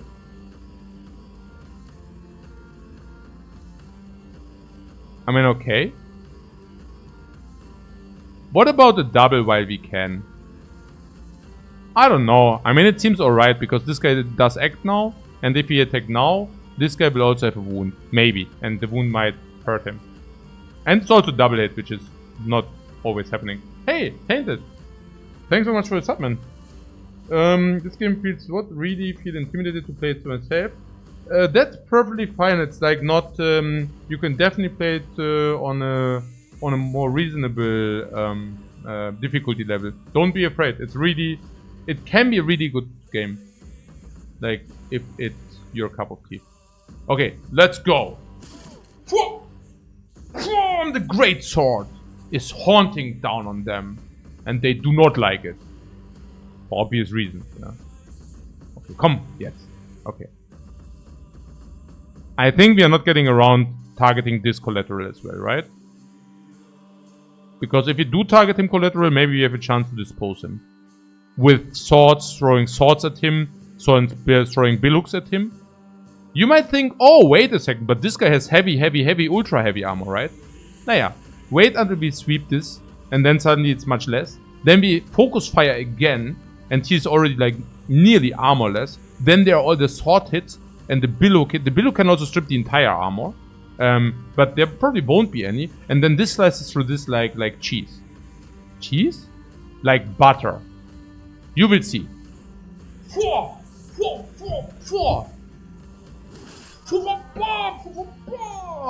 And now we are angry. Now we are angry. What is pa? Oh my goodness. Oh my goodness. Do you see it? Like a dull knife. And do you know what? The knife is really die because 25% after one attack spree. Okay. Yeah, 22%. Good job. Yeah, good job. Can motivate these two. Will probably be able to motivate these two. Wow, good that this guy has iron. 6 fatigue per attack. Can attack 3 times. 3 times 6 is 18. Yeeshi. Das ist ja die üble Machine. Ja gut, dann Motivation Call, ne? Nobody is faltering here. Na gut, dann gleich mal rein hier. Zua!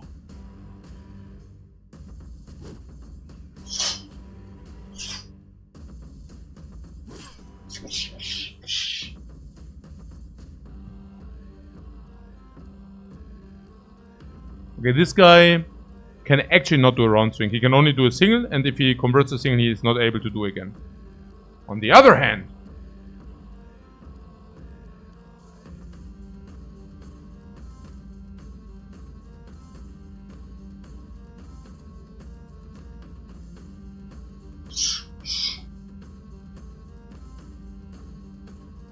no, Battle Brothers Wikipedia is really good as well.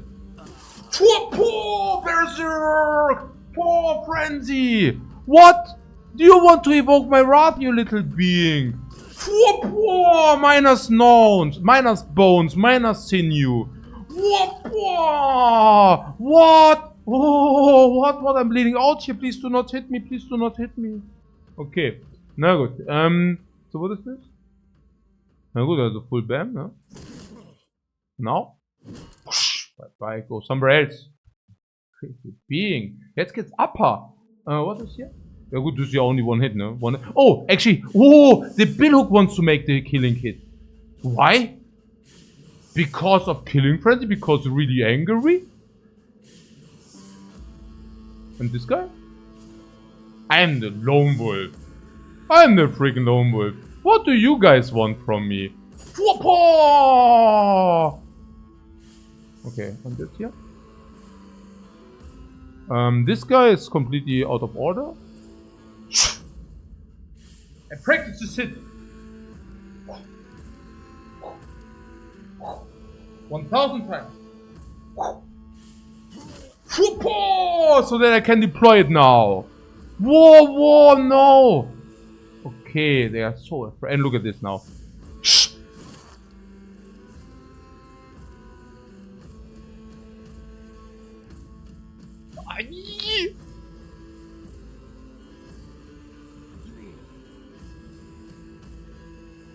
But big trouble. No, we have. Okay, guys. Here, he can attack 3 times. Oh! 3 times. Panic. And again. What is that? This is on guard. Every attack, no weapon mastery, but the attacks with the legendary sword, Excalibur, are cheaper. And because they are cheaper,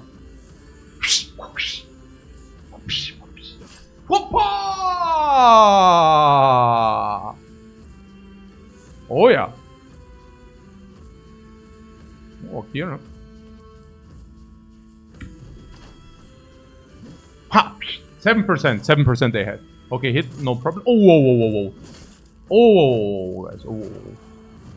These suckers. It's only 20% on the lone wolf, yeah? Just saying, huh? Okay, no problem. Normal. So this guy wants to last it, yeah? If this guy could last it, would be so good. Turn done. We outplay them, man. We really outplay them, oder? Das ist ja the damage of the H's, which is falling down upon them, right? Willow lives? Yeah, of course he lives. I mean, we are not microing like crazy, like for no reason, right? And what is this? This guy will probably bleed out soon, if not now. And with the cut and sinew, he cannot even inflict real damage, right? Maybe you just ignore him. Also, this guy, if this guy doesn't die, he can just kill him now and to recover. Delicious! And what is this? I'm so excited, man. This fight ist ja so geil, es ist ja so cool. Okay, na gut, dann warte ich mal, ja? I wait. I want to see. So, what was it? 30% on a 60% hit. Yeah. Like, okay. Okay. I want to wait. I want to have more. Can I get more hit?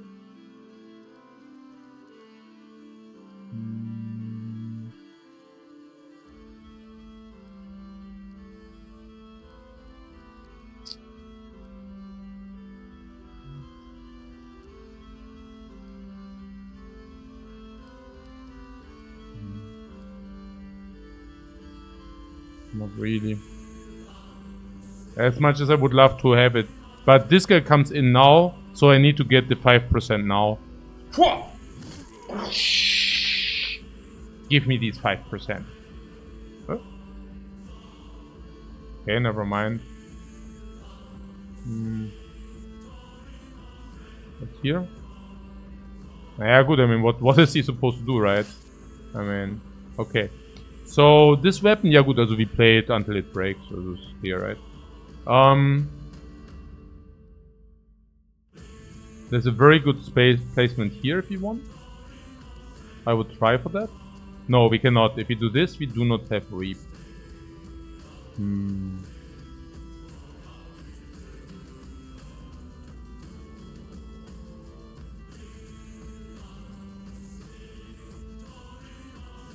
We could go into a recover, but given that the weapon is breaking soon, I'm not really feeling the recover right now. I would probably just pass and see. Okay, what about this guy? He has one free shot on something. Yeah, he can probably also wait. The free shot on something can wait, right? Okay, this guy is unstunned after 2 turns, okay. So this guy currently... I mean, okay, look, this is actually pretty good, right? Because this weapon is really not fatigue intense because it costs much less to strike with it and deals a lot of damage on the flash. Which is pretty good because flash damage is appreciated here. For Onga. Okay. For... I mean, they could have definitely done that a little bit better. Okay. So, if we attack here, not only do we save ourselves getting hit, and do also deliver a devastating motivational blow on the others, but we will also be able to maintain the frenzy for longer.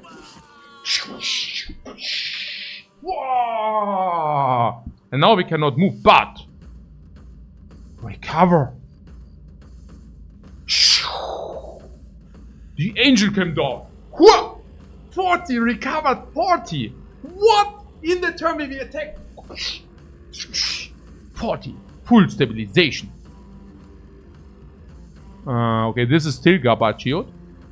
But here, one shot.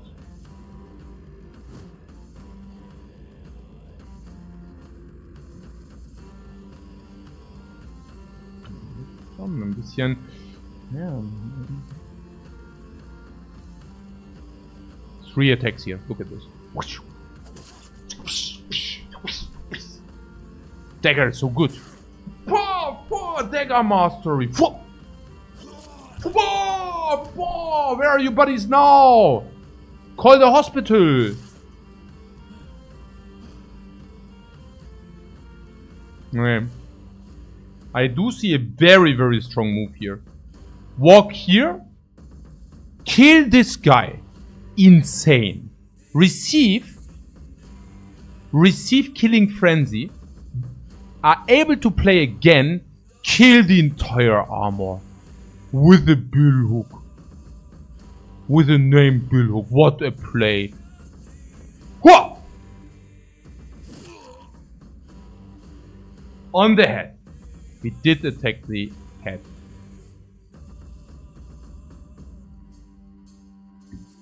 Okay, at least it gives him a free shot. Motivated now! Now I'm motivated. Yeah, and he's doing nothing. I mean, he's killing frenzied. Okay. So what is here? This has all the injuries. This guy doesn't. Ah, good. A little bit flying touch, but whatever.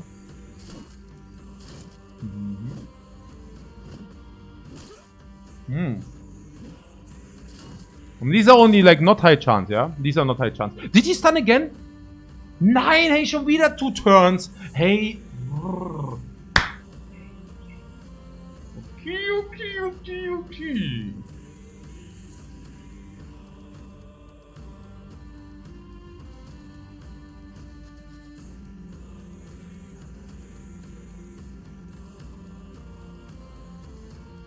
How do we do it?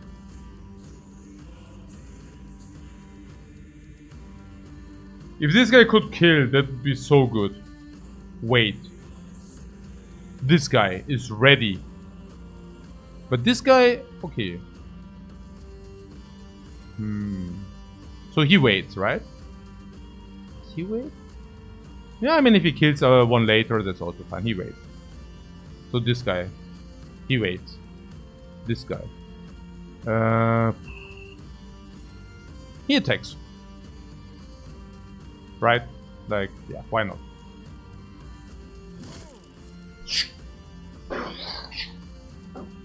Heavy hits. Okay. So now this guy. This guy.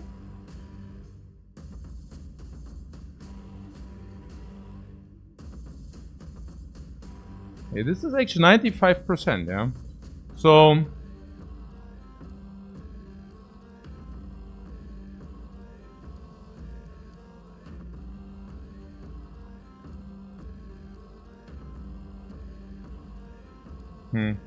But on the other hand, he's not so vulnerable and he's super vulnerable. Look, he's hyper vulnerable. And if this guy now gets attacked, then this guy can just kill him and then this guy flees.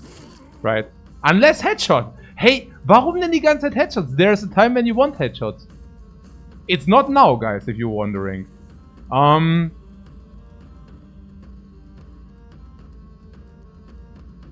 this guy could move down and attack this guy. That's probably more productive than attacking this guy. This guy cannot even hit him. Yeah. Okay. Let's do it. Or did we lose? No.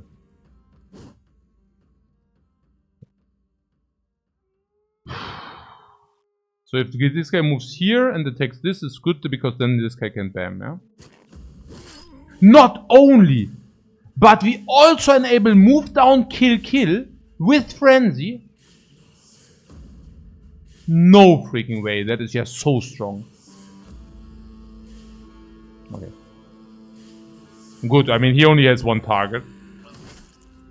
And if the target cannot hit itself then, Kurt hits. But also only then. Okay, so here, look at this. The sickest would be this moves down, kills this into this, right? We need to prepare this. How do we prepare this? By not attacking him. But we can wait. No way. Okay, triple attack this guy.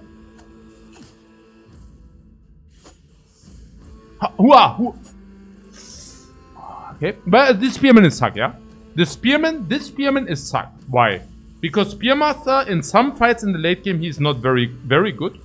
Number one. Number two, Lone Wolf is suck. We did take it for the Cave Master. But Lone Wolf is suck and you can see it already why, right? Number two.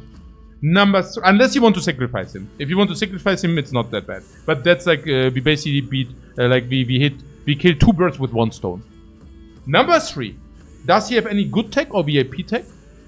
Not that I see one.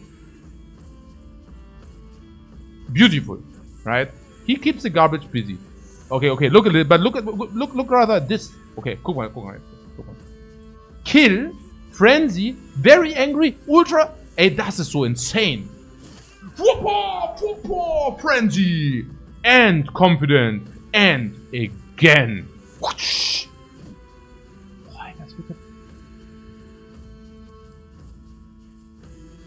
Okay, next one. This guy is ready for everything. So the question is, do we want to save him or not, right? And this guy is, I mean, honestly, we don't even want to have him, right? Also, we could just dismiss him. Or the barbarian save us 1000 coin by dismissing him for us, right? I love it. So, oh, this side is so tension, man. Okay. Didn't we want to lose some? Yeah, absolutely. Yeah, absolutely. What if he's safe, we can sacrifice him in a future fight? I'm not even sure whether it's positive to bring him into the fight. That's my point. Yeah. Better try to save the Dagger Master. This guy. You think he's in trouble or what? I didn't even see that he's in trouble. But I mean, yeah, sure, we could jump in here. And what is with this guy? Okay, you're saying this guy is not in trouble. Yeah, okay, fine. Okay. Whoa, 92? Your arm was. What? We didn't double attack because the weapon does. Oh my god. Oh, he is fleeing, by the way. What a surprise, right? So we wait.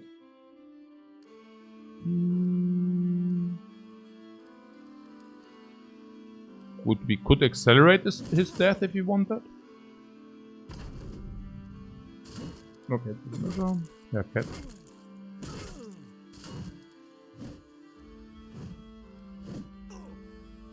Okay. So this is our only thought. Now I don't even want to sacrifice it any longer. I changed my mind. So this guy, perfect, because nimble. No problem. Take damage, no problem. Okay. Swoop! No problem. Wait. Walk and... Boom! The damage, man, the damage. Ja, gleich mal Continuation, oder was? Continuation. Not even sure whether... No. We need to play it cool. This guy does a front and then pa-pam. You see that? Whoosh. What is that? Angry bomb! Angry bomb! What? Oh my goodness, hey, this is ja voll das Gefarme. Okay, wait. Okay, here. Okay, that was the game plan, right? So let's just wait for it. So he waits. And he only has one target, might as well. He's out fatigued anyways, so whatever. He waits. Now he cannot flee because he's locked with the flail. This guy, okay. This guy is definitely dead. It's 3 turns and he has a cut artery. There's 0 chance that we can save him. Nor do we want to save him, yeah? Okay, look at this now. Good enough. It could have killed him, yeah, but it didn't. Okay. So, oh good. Yeah, if they want to know it, the head is gone, yeah. No problem. So,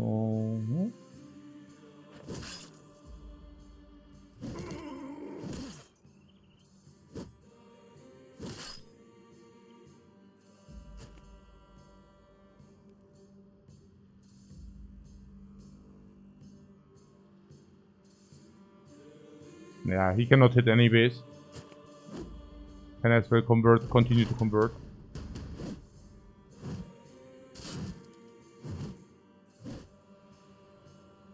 Keep in mind that their hit chances are really low.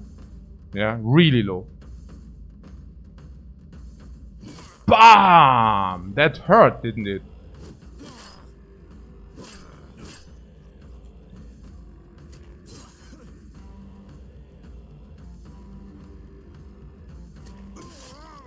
That was a rhetorical question, by the way. It definitely did hurt. Okay, so 1, 2, 3. And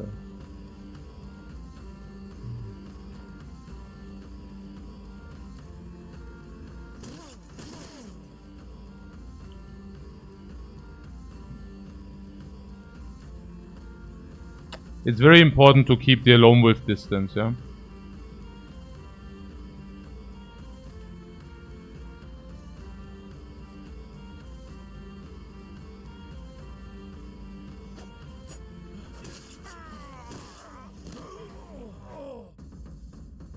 relatively convincing.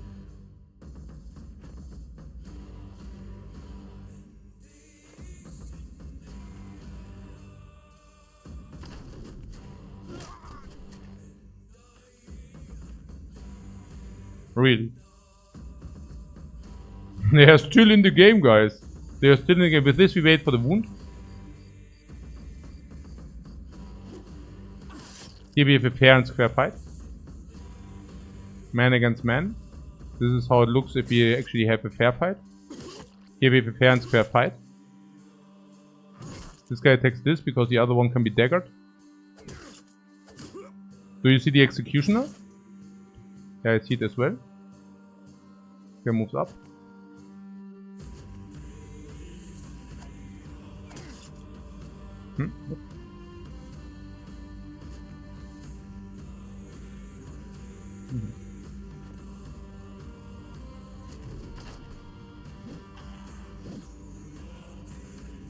Foppa, foppa!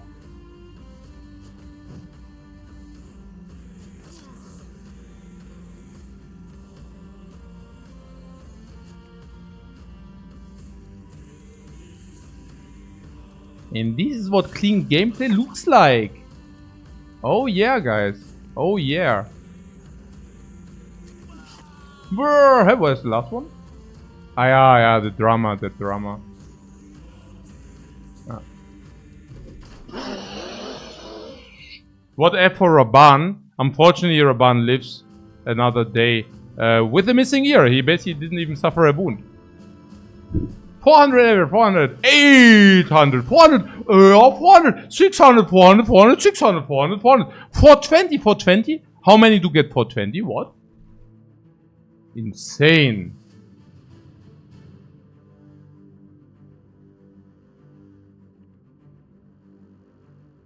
Ah. Epic fight, man. What the hell? That was so good.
Ingmar took 0.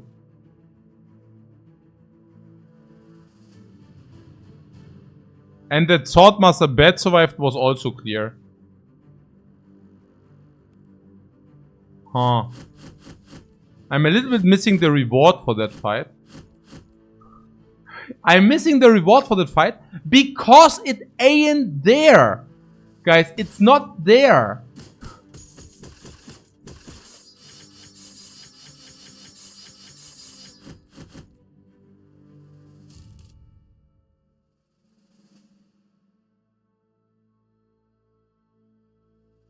I mean, I guess we get 1,500, 2,500, 3,500.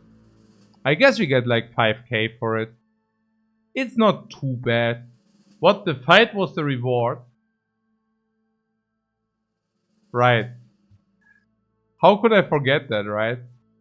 Okay. So, I'm going to bed, guys. But, we see each other in all freshness tomorrow. What day is it currently? 187. Perfect. Love it that we have such an extensive, nice, long... I love this run. It's really, really satisfying. Yeah. Also that we actually prolong some things, that we go into special builds, that we are building our team. Everything feels so rewarding as well. It doesn't really feel like a grind. It rather feels like we have our secret team. There are different guys in the team which can do different stuff. We are annihilating camps, big ones, small ones. We are doing big contracts, small ones. We always have stuff to do. Our guys getting stronger. They get better weapons, better armor. We basically stuff them out with the sickest stuff left and right. We are still also looking for EELIU. But we also have amazing and awesome fights in between. Yeah, I just love it, guys. What can I say? I will probably watch some movie and then hopefully go to bed. If I'm not online in the night, I will be online tomorrow around noon. Maybe in the morning, but probably around, yeah, maybe in the morning. Mal gucken. Yeah, guys, thanks so much for watching. I hope you enjoyed it. It's an amazing run. And I see you guys probably tomorrow. So, bye-bye.